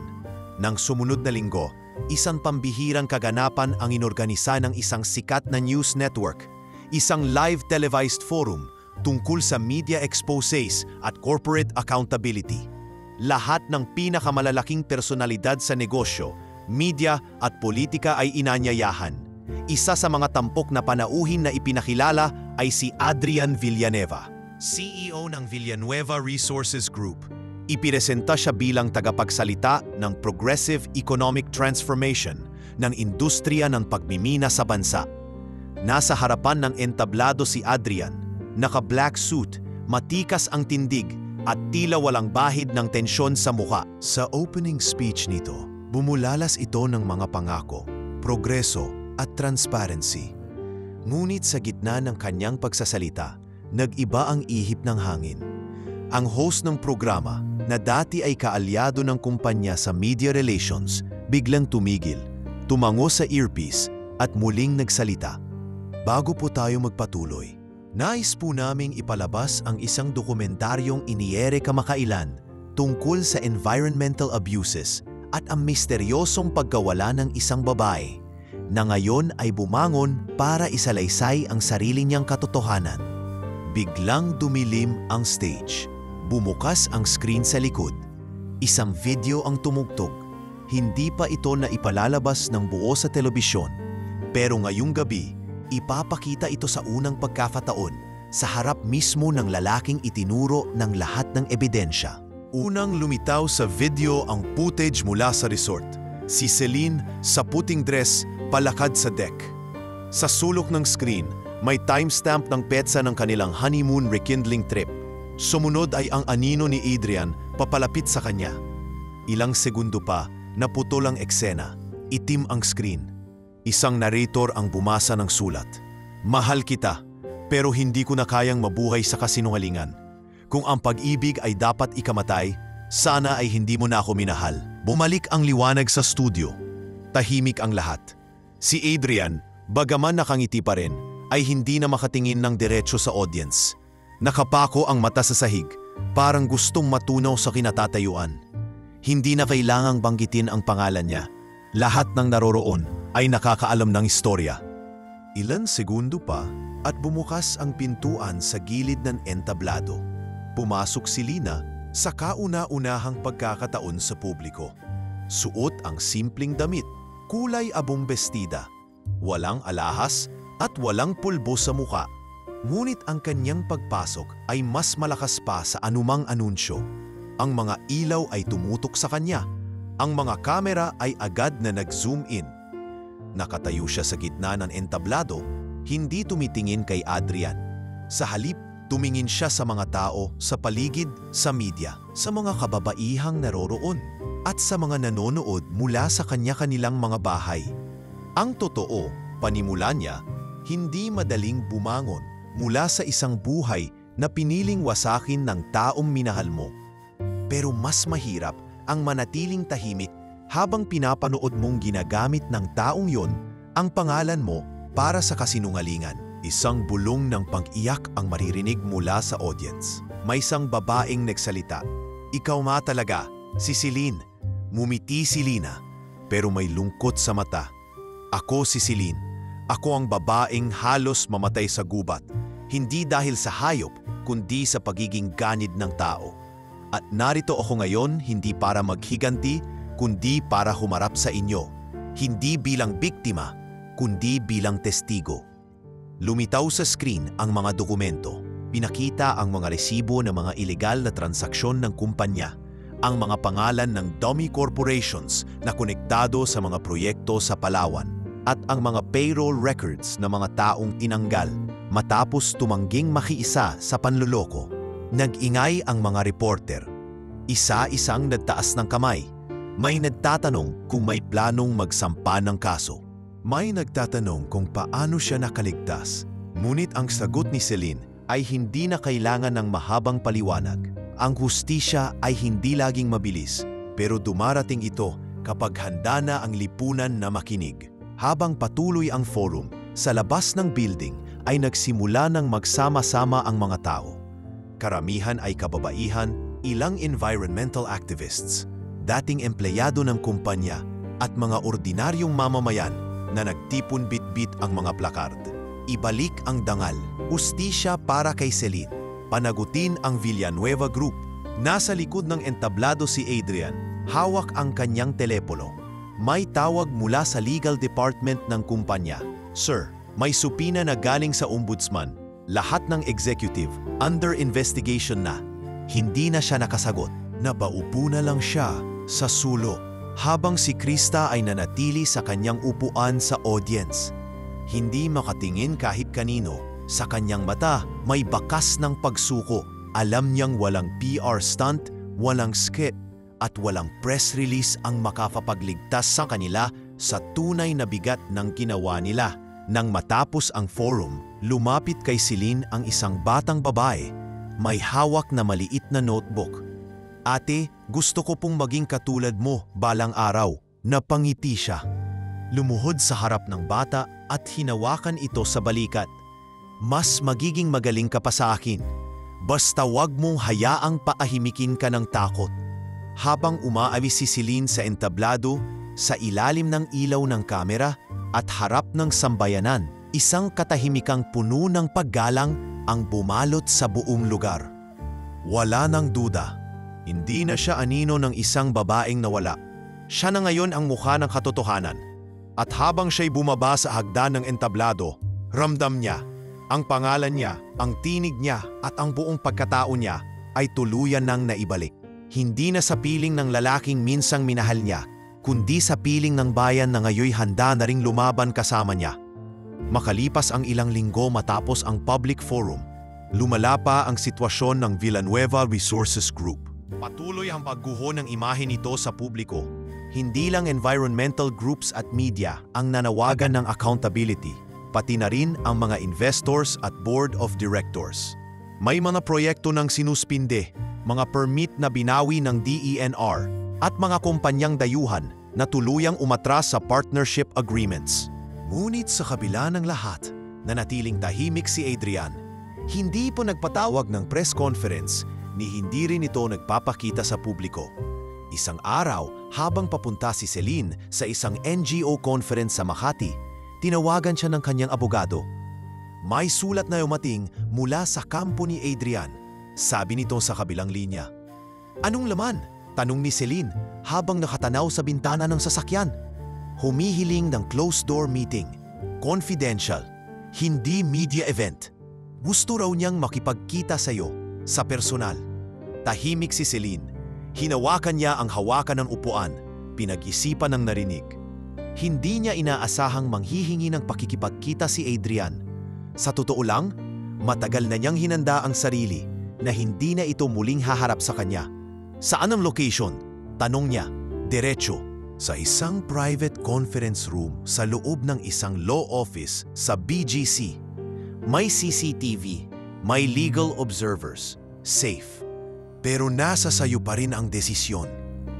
Hindi siya agad sumagot, ngunit habang patuloy na binabaybay ng sasakyan ng EDSA, napansin niyang unti-unting naglalaho sa loob niya ang puot. Ang galit na matagal niyang kinarga, tila nauupos na sa hangin. Hindi dahil sa pagpapatawad, kundi dahil alam niyang wala nang mas mahalaga kaysa sa paghaharap ng katotohanan, mukha sa mukha. Sabihin mong pupunta ako, mahina niyang sabi. Pagdating ng araw ng pagkikita, maaga siyang dumating sa opisina. Tahimik ang paligid. Sa lobby, sinalubong siya ng legal representative ng kumpanya at agad siyang inihatid sa conference room sa ika-10 palapag. Sa loob, may 2 CCTV sa magkabilang sulok. May 2 abogadong naroon. Isa mula sa kampo ni Celine at isa mula sa kampo ni Adrian. Tahimik ang lahat, walang bumati, wala ring kailangang ipaliwanag. Maalipas ang ilang minuto, bumukas ang pinto. Pumasok si Adrian, maputla, payat, at halatang hindi na ang parehong lalaking nakita ng publiko sa mga billboard. Nakasuot ito ng simpleng polo, walang alahas, walang relo. Sa likod ng kanyang anyo, isang lalaking halatang hindi na nakakatulog ng maayos, hindi na makangiti, at hindi na sigurado kung sino pa siya. Tumayo si Celine pero hindi lumapit. Umupo ka, wika niya. Tahimik na umupo si Adrian sa kabilang dulo ng mesa. Ilang sandali silang hindi nagkatinginan hanggang sa siya ang unang nagsalita. Buhay ka, mahina niyang sabi. Hindi ako makapaniwala na narito ka sa harap ko ngayon. Matagal na akong buhay, Adrian. Sagot ni Celine. Ikaw ang pumiling hindi maniwala. Napatungo si Adrian. Kita sa kanyang muka ang bigat ng konsensya. Sa harap ng mga abogado at CCTV, hindi siya nagsalita ng depensa. Hindi siya naglabas ng paliwanag. Sa halip, dahan-dahan niyang inilabas ang isang sobre mula sa kanyang bag. Lahat ng ebidensyang meron ka, hindi ko na itatanggi. Nandito ang signed statement ko. Inaako ko ang lahat ng pananagutan. Pati mga financial records na hindi nyo pa nakikita, isusumiti ko sa korte. Kinuha ito ng abogado ni Celine at agad na sinuri. Si Celine, nanatiling tahimik. Bakit mo ako pinatawag? Anong nasa dulo? Saglit na hindi sumagot si Adrian. Nang sa wakas ay nagsalita siya. Ang boses nito ay basag. Hindi para humingi ng tawad. Alam kong hindi sapat ang kahit anong sorry para sa ginawa namin. Pero gusto kong malaman mo, gabi-gabi akong binabangungot. Hindi ako makakain. Hindi ako makatingin sa sarili sa salamin. Dahil kahit niloko kita, kahit sinaktang kita, minahal pa rin kita. Yun ang masakit. Napapikit si Celine. Sa isang banda, maaaring totoo ang sinasabi nito, ngunit ang pag-ibig na sinaktan ay hindi agad gumagaling sa salita. Isa yung sugat na kailangang hilumin ng panahon at pagkilos. Hindi ako narito para marinig ang mga nararamdaman mo, Adrian. Hindi ako narito para bigyan ka ng closure. Narito ako para matiyak na mabibigyan ng hustisya ang ginawa mong kasalanan. At ang buong bayan ay matututo mula sa kwento ko. Tumango si Adrian. Walang pagtutol.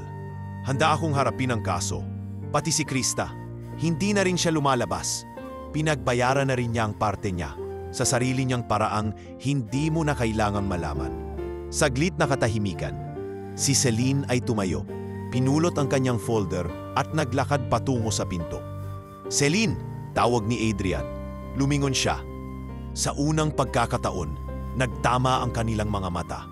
Walang puot pero puno ng sugat. Salamat, bulong ni Adrian, sa pagbuhay sa sarili mo. Sa pagharap sa akin. Hindi siya sumagot. Ngunit bago tuluyang isara ang pinto, iniwan niya ang mga huling salita. Hindi mo ako kayang patiin noon, Adrian. At lalong hindi mo ako kayang patahimikin ngayon. Pagkalabas niya ng opisina, nilanghap niya ang hangin ng syudad. Mainit, maalinsangan, pero para sa kanya, iyon ang pinakamalayang hanging nalanghap niya sa buong buhay niya. At habang naglalakad siya palayo, dala ang mga papeles ng hustisya, ramdam niya na unti-unti nang nabubuo ang mundo sa paligid niya. Hindi na bilang asawang inabandona, kundi bilang babaeng bumangon, humarap at sa wakas, lumaya. Ilang buwan matapos ang huling pagkikita nila ni Adrian, formal nang isinampa ni Celine ang kaso. Hindi lang laban ito sa pagtatangkang patayin siya, kundi laban na rin sa mga operasyon ng kumpanya nito na sangkot sa environmental violations, money laundering at fraud. Sa pamamagitan ng mga ebidensyang inipon niya, kasabay ng suporta ng mga bagong lumitaw na testigo, dating empleyado, kontraktor at ilang opisyal na dati natakot, nabuo ang isang matibay na kasong kriminal. Ang media ay mas lalo pang umingay. Sa bawat araw ng paglilitis, puno ang labas ng korte ng mga taga-suporta ni Celine. Mga ordinaryong mamamayan, kababaihan, estudyante at mga grupong karaniwang hindi binibigyan ng boses. Mula sa pagiging biktima, naging simbolo siya ng laban ng mga pinatatahimik. Ngunit sa loob ng korte, hindi damdamin ang sandata, kundi ebidensya. Unang dinala sa witness stand ang isang dating driver ng Villanueva Group na noon ay tahimik lang sa mga operasyon ng kumpanya. Ngayon, hawak niya ang ilang logs ng delivery truck, isang record na nagpapakita na may special cargo silang dinala sa isla ilang araw bago ang pagkawala ni Celine. Sir, ano po ang nilalaman ng special cargo na yon? Tanong ng abogado ni Celine. Mga supply daw para sa surprise honeymoon trip, pero may dalawang malaking kahon na hindi pinabuksan. At ang pinaka hindi ko malilimutan, may kasamang mga cage ng ahas, bughaw ang marka, parang galing sa exotic farm.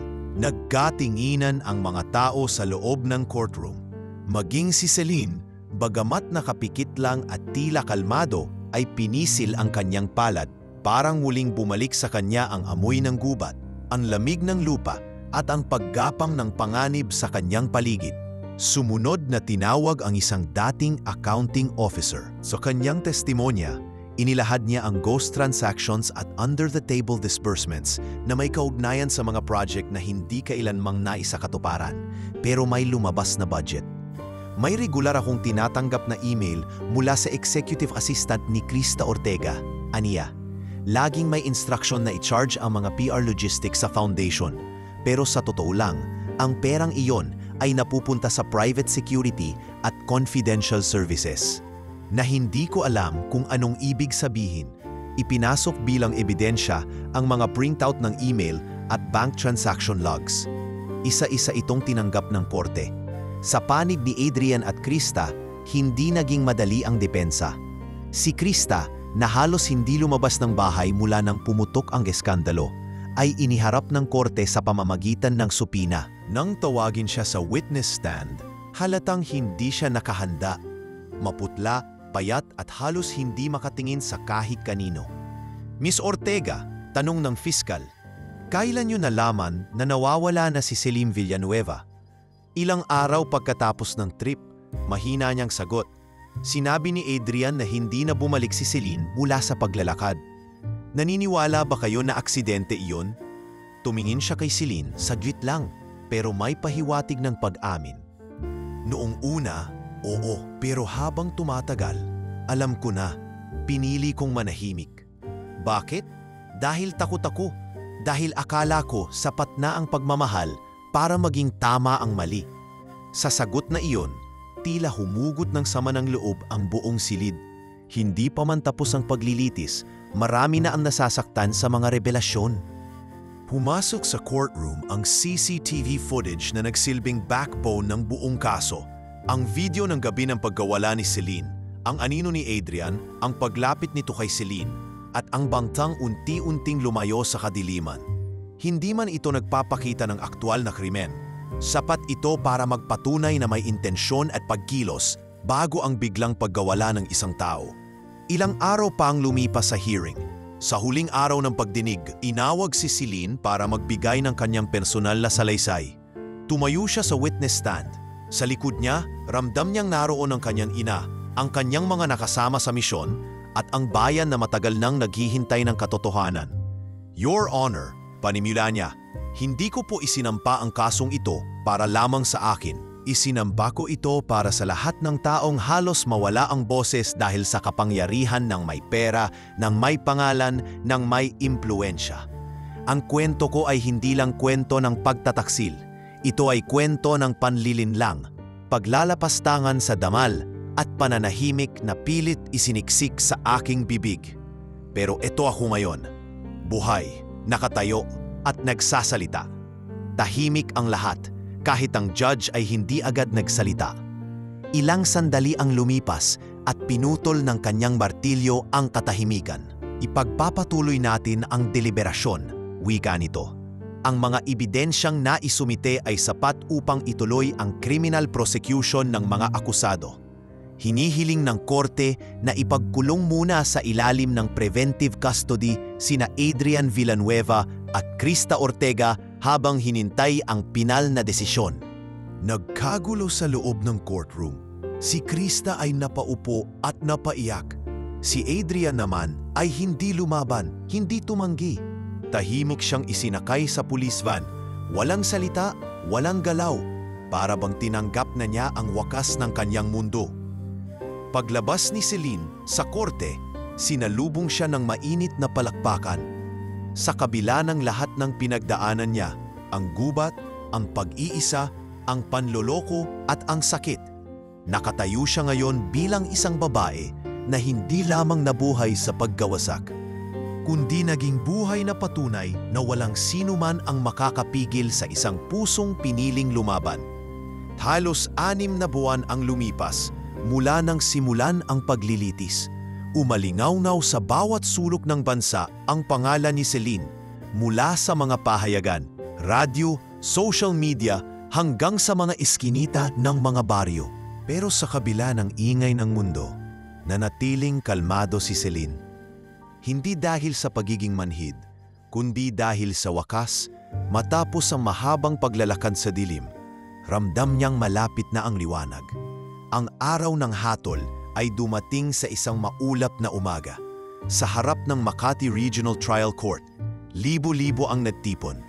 May hawak silang mga placard na may mga salitang hustisya, panagutin ng may sala, at babaeng hindi tumiklop. Ilan sa kanila ay galing pa sa mga probinsya. Mga babae, matatanda, mga dating biktima ng pananahimik. Para sa kanila, hindi lang ito ang laban ni Celine, kundi laban nila. Nasa loob ng courtroom, tahimik na nakaupo si Celine, nakasuot ng simpleng puting blouse at itim na slacks. Wala siyang makeup, pero ang liwanag sa kanyang muka ay hindi maitatanggi. Katabi niya ang kanyang abogado, habang sa kabilang panig ay naroon si Adrian. Nakakulong na sa preventive detention, nakasuot ng asul na polo, at sa unang pagkakataon ay tila wala nang pakialam sa kamera. Si Krista naman ay nasa likod, walang kasama. Mukhang mas matanda kaysa sa edad niya, at tuluyan nang wala ang dating ningning ng kanyang anyo. Makalipas ang ilang minuto, pumasok ang hukom, tumayo ang lahat. Ang katahimikan ay mas mabigat pa sa tunog. Sa mesa ng hukuman, binuksan ng judge ang makapal na dokumento, ang pinal na resolusyon ng kaso. Sa kasong attempted murder at conspiracy to commit murder laban kay Adrian Villanueva at Krista Ortega, base sa mga isinumiteng ebidensya, testimonya ng mga saksi, at mga dokumentong may pirmado ng parehong akusado, ang korte ay naglalabas ng hatol. Napahawak si Celine sa gilid ng lamesa. Sa kabila ng tibay ng kanyang loob, hindi pa rin maiaalis ang kaba ng isang babaeng ilang ulit ng binigo ng hustisya sa lipunan. Guilty. Parang sabay-sabay na bumagsak ang hininga ng lahat. Sa gilid ng courtroom, may mga umiyak, may nagsigawan ng yes, at may niyakap ang kanilang katabi. Si Celine ay hindi kumilos. Nakatingin lang siya sa harapan, hindi lumuluha, pero nanginginig ang dibdib. Ang nasabing hatol ay may kalakip na sentensyang 25 taon na pagkakakulong kay Adrian Villanueva at 15 taon kay Krista Ortega bilang kasabwat. Hindi umimik si Adrian. Sa halip, yumuko ito at hindi na muling tumingala. Si Krista, sa likod, ay napasandal sa upuan, tuluyang nawala ang lakas. Hindi na siya umiyak, wala na siyang luha. Marahil ay ubos na. Makalipas ang ilang sandali, nilapitan mga jail officer si Adrian upang itayo at ikadena ang kanyang mga kamay. Nang dumaan siya sa harap ni Celine, tumigil ito. Tiningnan siya saglit, pero wala na sa mga mata niya ang dating sigla. Wala na ring galit. Tanging basag na paningin ng lalaking alam niyang wala nang mababalikan. Salamat sa lahat. Mahina niyang sambit. Kahit sa sakit, kahit sa pagkatalo, tinuro mong mahalaga ang buhay ng taong akala ko'y akin. Hindi sumagot si Celine. Tumango lang siya at saka tumingin palayo. Lumabas siya ng korte ilang minuto matapos ang hapol. Doon, sinalubong siya ng hiyawan ng mga tao. May mga bata na nagsisigaw ng siya si Ate Celine. May mga madre na kumakaway mula sa kabilang kalsada. At may matandang babae na tahimik lang nahawak ang larawan ni Celine sa isang lumang parayagan. Isang reporter ang lumapit. Ma'am Celine, ano po ang nararamdaman niyo ngayon? Huminga siya ng malalim. Tahimik, sagot niya. Hindi masaya, hindi galit. Tahimik. At sapat na iyon para sa akin. Kinagabihan, habang nasa loob siya ng isang maliit na silid sa shelter na tinutulungan niya ngayon, tinanggal niya ang rubber band sa kanyang mga sulat. Inilabas niya ang lahat ng isinulat niya habang nasa gubat siya, habang nasa misyon, habang nagsisimulang tumindig muli. Isa-isang binasa, isa-isang tiniklop, hanggang sa marating niya ang huling pahina kung saan nakasulat lang, ang tunay na tagumpay ay hindi nasusukat sa kung sino ang natanggal sa trono, kundi kung sino ang muling tumayo matapos siyang ihulog. Kinuha niya ang notebook at sa bagong pahina ay isinulat ang unang linya ng kanyang bagong kabanata. Ako si Celine, hindi ako natapos, nagsisimula pa lang ako. Sa labas ng kanyang bintana, may liwanag mula sa poste. Maingay ang paligid, may mga batang tumatawa, may nagbebenta ng balut, may motorsiklong dumaan. Ngunit sa kanyang puso, isang kakaibang kapayapaan ang namamayani. Hindi to katahimikan ng pag-iisa, kundi katahimikan ng isang babaeng nagwagi. Hindi dahil may nasaktan siya, kundi dahil may nabawi siyang matagal na kinitil, ang kanyang sarili. Lumipas ang mga buwan mula nang ibaba ang hatol sa korte. Si Adrian at Krista ay opisyal nang nakakulong. Ang una sa isang medium security prison sa Pampanga, habang ang huli ay inilipat sa isang detention center para sa mga babaeng may kasong kriminal sa Mandaluyong. Samantalang si Celine, sa kabila ng tagumpay na napanalunan, ay hindi agad nakaramdam ng ganap na kalayaan. Dahil ang pinakamahirap palang bilangguan ay hindi ang pitang may rehas, kundi ang mga tanikala sa loob ng isipan, ang mga tanong na hindi masagot, ang galit na ayaw lumaya, at ang puot na kumakain sa puso kahit tapos na ang laban. Isang umaga nagising siyang basang-basa ng pawis. Panaginip na naman, muling bumalik ang eksena sa gubat. Yung eksenang tinangka siyang kitlin at ang pagkapang ng ahas sa paligid. Ngunit ngayong gabi, kakaiba, sa panaginip niya, si Krista ang nagsisigaw ng tulong sa gitna ng gubat, habang si Adrian ay tuluyang nilamon ng lupa. Natabangon si Celine mula sa kanyang higaan. Tumungo siya sa bintana ng kanyang munting kwarto sa women's shelter. May liwanag na sa langit, ngunit malamig pa ang hangin. Sa ibaba, naroon ang mga kabataang babae na tinutulungan niya ngayon. Mga dating biktima rin ng karahasan, ilan ay tinakasan ang mapang-abusong pamilya, ilan ay dating mga house help na pinagmalupitan ng mga amo. Sa kanyang paglalakad pababa, sinalubong siya ni Aling Tita, ang caretaker ng shelter. "Maaga ka na naman, iha," wika nito. "May iniwan sa iyo ang isang matandang lalaki kahapon. Di raw siya pumasok, pero ito daw ay para sa iyo." Inabot sa kanya ang isang lumang balot na tela.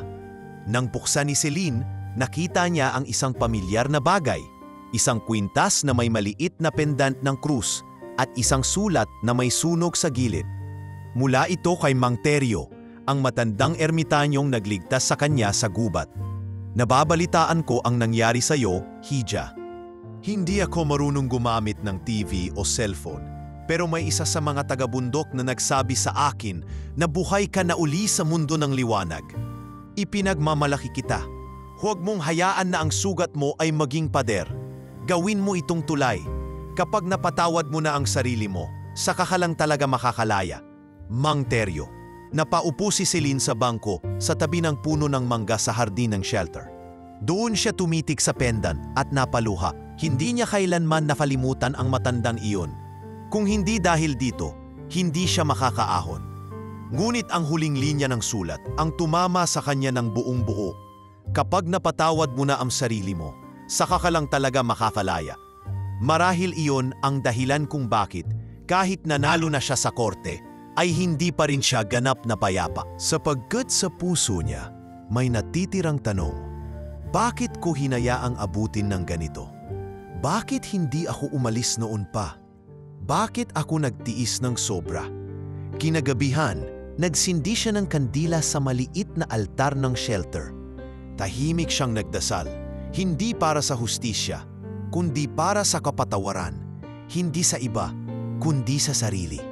Para sa lahat ng gabi na pinili niyang manahimik, sa lahat ng pagkakataon na pinilit niyang ipikit ang mata sa mga senyales ng panlilinlang. At sa lahat ng panahong hindi niya minahal ang sarili niya ng sapat para tumindig agad. "Patawad," mahina niyang bulong, "hindi dahil sa ako ang may sala, kundi dahil ako rin ang pinakamas nasaktan. Ayoko nang manatiling bihag ng sarili kong galit. Ilang araw matapos nito, may dumating na imbitasyon mula sa isang unibersidad sa Baguio. Inimbitahan si Celine upang magsalita sa isang forum ng mga kababaihang lider tungkol sa pagtatagumpay mula sa pagkawasak. Tila sinadyang itinakda ang event sa mismong araw ng anibersaryo ng kasal nila ni Adrian. Dati, tuwing dumarating ang petsang iyon, hindi siya makalabas ng kwarto. Pero ngayong taon, pinili niyang harapin ito. Sumakay siya ng bus patungong Baguio. Bitbit ang kanyang laptop, ilang personal na gamit at ang lumang notebook kung saan niya isinusulat ang kanyang damdamin. Habang binabaybay ang zigzag na daan, minamasdan niya ang mga ulap na halos abutin na ng mga puno. Parang binabalikan niya ang sarili niya mula sa babaeng walang muwang na sumama sa honeymoon rekindling trip patungo sa babaeng tumayo sa harap ng buong bansa upang isiwalat ang totoo. Sa forum, nakasuot siya ng simpleng coat at slacks. Sa stage, hindi siya nagsimula sa pagbubunyag ng krimen. Sa halip, nagsimula siya sa sarili. Bago po ako naging testigo, bago po ako naging biktima ng pagtatangkang pagpatay, ako po ay isang babae ring natutong manahimik. Dahil akala ko, ang pagtitiis ay kabutihan, ang pagpapakumbaba ay kabayanihan. Pero hindi, ang tunay na kabutihan ay ang paninindigang hindi natin dapat tiisin ang mali, kahit pa ang may gawa ay ang taong pinakamamahal natin. Napalakpakan siya, pero ang pinakamahalaga sa lahat ay ang mga luhang tumulo mula sa mga kababaihang naroon. Hindi dahil sa awa, kundi dahil sa pagkapukaw. Isang babae ang lumapit sa kanya pagkatapos ng event, yatap ang anak nito. "Ma'am Celine, dahil sa'yo, aalis na ako sa asawa kong lasinggero. Tama na, panahon ko na rin." Hindi siya sumagot. Niyakap niya lang ito. Habang umuuwi si Celine pabalik ng shelter, sa loob ng bus, isinandal niya ang ulo sa bintana. Tahimik ang gabi, sa mga poste ng ilaw. Dumadaloy ang liwanag sa kanyang mukha. Sa kanyang puso, wala na ang mga multo, wala na ang galit, wala na ang tanikala. At sa unang pagkakataon, sa loob ng maraming taon, napangiti siya. Hindi nang mapait, kundi nang may pag-asa. Dahil sa wakas, napatawad na niya ang sarili niya. At sa pagpapatawad na iyon, tunay siyang nahalaya 1 linggo matapos ang kanyang talumpati sa Baguio, habang inaayos ni Celine ang mga donasyon para sa bagong shelter na bubuksan nila sa Leyte. Dumating ang isang liham na nakaselyo sa beige na sobre. Walang return address, walang pangalan ng sender. Ngunit sa pagkahawak pa lamang niya rito, alam na niya kung kanino ito galing. Tahimik niyang binuksan ang liham sa kanyang maliit na opisina. Ang tinta ay kulay asul at ang letra'y pamilyar. Malinis, matatag, halos walang bakas ng pag-aalinlangan.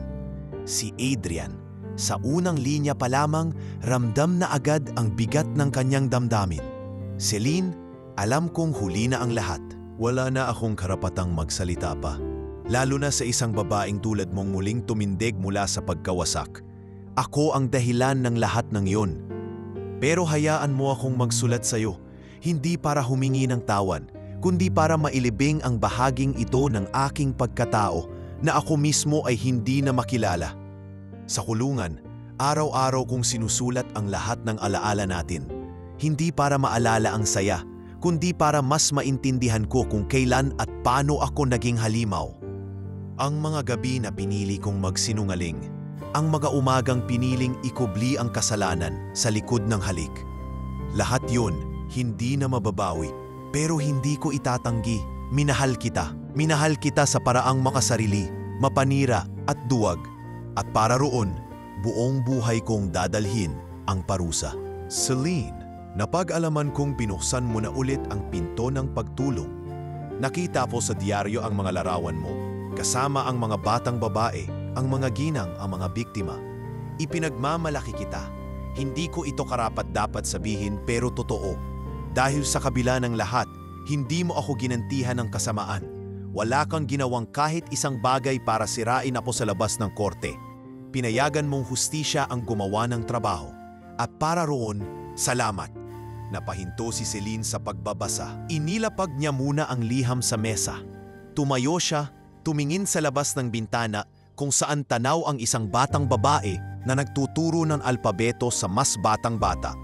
Isang eksenang simple, ngunit puno ng pag-asa. Sa kanyang isipan, bumalik ang imahe ni Adrian, hindi ang makapangyarihang CEO, kundi ang lalaking minsang lumuhod sa kanya sa ilalim ng ulan, sabay tanong ng, "Mamahalin mo ba ako kahit wala ako?"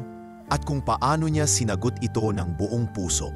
Bumalik siya sa mesa at ipinagpatuloy ang pagbabasa. Ngayon, bawat araw sa selda, sinusubukan kong gumawa ng mabuti. Tinuturuan ko ng pagbabasa ang mga kapwa preso.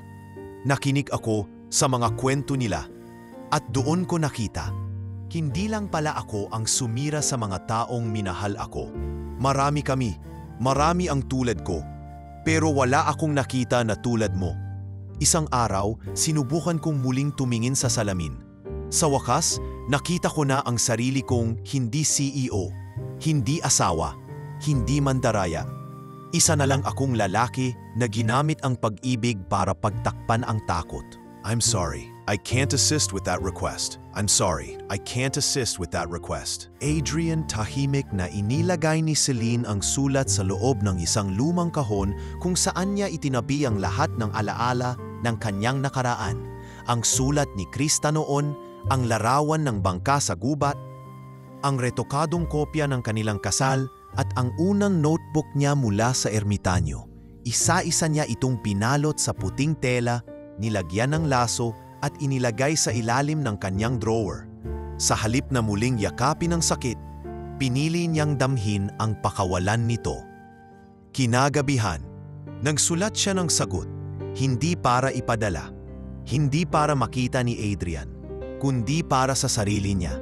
Isang sulat na nagsisilbing pagbitaw, isang pagsara.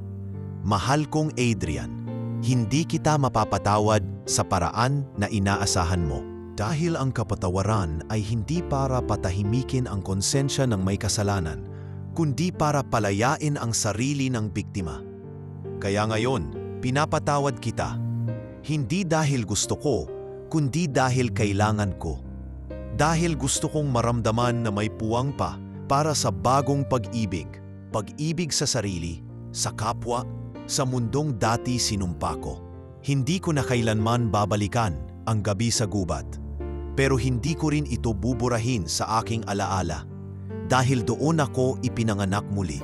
At sa bawat patak ng ulan noon, doon ko naramdaman tang unang tibok ng kalayaang hindi mo kailanman kayang kitilin. Ngayon, hindi na kita kailangan. Hindi ko na kailangan ng pagsisisi mo. Hindi ko na kailangan ng pag-ibig mo. Dahil sapat na ako, buo na ako, at malaya na ako. Celine nang tapos na niyang isulat ito, inilagay niya ito sa loob ng kanyang lumang notebook, isinara at saka humiga sa kama. Hindi na siya nagdasal para sa hustisya. Hindi na siya humiling ng paglimot. Ngayong gabi, humingi na lamang siya ng isang bagay, katahimikan. Sa himig ng mga kuliglig sa labas ng bintana, naramdaman niya sa unang pagkakataon ang katahimikan na hindi nanggaling sa kawalan, kundi sa kaganapan ng loob. Sa wakas, hindi na siya binabantayan ng multo ng kahapon. Sa wakas, siya'y tunay nang nakalaya. Isang malamig na umaga sa Quezon City, sa isang matahimik na compound na ginawang pansamantalang tirahan ng mga survivor ng pang-aabuso, may isang batang lalaking naglalaro sa damuhan habang hawak-hawak ang isang laruan na gawa sa recycled na kahoy. Mula sa malayo, pinagmamasdan siya ng isang babae na nakaupo sa isang sirang silya sa lilim ng puno ng mangga. Nakabonet siya, may scarf sa leeg at suot ang manipis ngunit malinis na puting blusa. Wala sa kanya ang karaniwang anyo ng isang dating bilyonaryang misis, walang alahas, walang makeup, walang pabango. Ngunit sa mga mata niya, naroon ang uri ng katahimikan na hindi mabibili sa kahit anong halaga. Siya si Celine. Makalipas ang ilang taon mula nang makalaya siya sa kulungan ng galit at kasinungalingan, pinili niyang mamuhay ng tahimik, hindi bilang tagapagsalita ng mga biktima, kundi bilang simpleng tagapagturo ng kabutihan sa mga batang halos hindi pa natitikman ang katarungan. Iyon ang naging misyon niya sa mga panahong lumipas, ang muling buuin ang buhay ng mga batang nasira ng sistema. Ngunit sa araw na ito, habang siya'y nakaupo at nanonood sa paglalaro ng mga bata, may dumating na hindi inaasahang bisita. Isang itim na SUV ang tumigil sa labas ng compound. Mula rito, bumaba ang isang pamilyar na figura, si Krista. Matanda na siya, maputla, mahina na ang katawan, may tungkod na siyang bala at halatang may dinaramdam. Ngunit ang mga mata nito, doon makikita ang isang taong maraming pinagsisihan, ngunit hindi sigurado kung karapat-dapat pa siyang humingi ng tawad. Tahimik ang naging reaksyon ni Celine nang makita siya. Hindi siya tumayo, hindi siya lumapit, ni hindi siya nagulat. Parang alam na niyang darating ang araw na ito, pero hindi niya inaasahan kung kailan. Celine, mahinang bati ni Krista, sabay hakbang patungo sa kanya. Tahimik lang si Celine. Pinanood niya muna ito hanggang makalapit. Hindi ako narito para mambastos o manggulo, patuloy ni Krista, huminto sa harap niya. Gusto ko lang sanang makita ka, kahit isang beses man lang. Tahimik na tumango si Celine, sabay itinuro ang upuan sa tapat niya. Umupo si Krista, halatang hirap at nangangatog. Anong dahilan ng pagbabalik mo? Tanong ni Celine, diretso ang tingin, ngunit hindi galit ang boses. Gusto kong ibigay sa iyo rito. Sagot ni Krista, sabay abot ng isang lumang kahon. Matagal ko na itong iningatan. Isang araw habang nililinis ang lumang opisina ni Adrian bago siya mailipat sa ibang pasilidad, nakita ko ito. Dapat ay susunugin ko na, pero naisip ko, ikaw ang may karapatang makakita nito. Dahan-dahang binuksan ni Celine ang kahon. Naroon ang mga lumang larawan nila ni Adrian noong sila'y magkasintahan pa. May mga sulat kamay pa ni Adrian, mga plano nila sa kanilang future. Bahay na may taniman ng mga puno, paaralan para sa mga batang walang magulang, at iba pa. Lahat ng pangarap na iyon ay tila napunit at nalunod sa nakaraan. Ngunit narito ngayon sa kanyang harapan, muling ipinapaalala sa kanya kung gaano kadaling sirain ang isang magandang simula. Bakit mo ito ginagawa? Tanong ni Celine, hindi maiwasang mapalulok habang binabalikan ang mga alaala. Dahil wala na akong natitirang panahon, sagot ni Krista. May kanser ako, malubha na, at sa mga huling buwan ng buhay ko, gusto ko man lang sanang maitama kahit kaunti ang mga pagkakamali ko. Natahimik si Celine. Ilang saglit silang hindi nag-usap. Ang tanging naririnig ay ang halakhakan ng mga bata mula sa di kalayuan. Hindi ko alam kung anong klaseng kapatawaran ang hinahanap mo. Aniya, dahan-dahang ibinalik ang kahon sa tabi. Pero hindi ako Diyos. Hindi ako santo. Wala akong kakayahang burahin ang mga kasalanan mo. Pero kung dumating ka rito para humingi ng kapatawaran, siguro ito lang ang kaya kong ibigay sa iyo. Hindi ako galit. Muling naluha si Krista.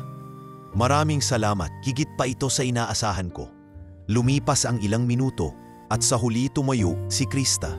Bago siya umalis, nilingon niya muli si Celine. Alam mo bang buntis ako nang mangyari ang lahat? Mahinang tanong ni Krista. Si Adrian, hindi niya nalaman, nanganak ako sa kulungan. Isang batang babae, iniwan ko siya sa DSWD. Hindi ko na siya nakita pa. Hindi nagsalita si Celine, ngunit sa loob niya, biglang nag-init ang kanyang dibdib. Isang batang babae, anak ni Adrian, buhay at maaaring nasa kung saan man? Anong pangalan niya? Tanong ni Celine.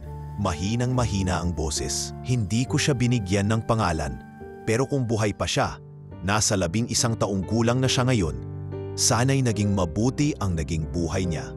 Pag-alis ni Krista, nanatili si Celine sa ilalim ng punong iyon hanggang dumilim.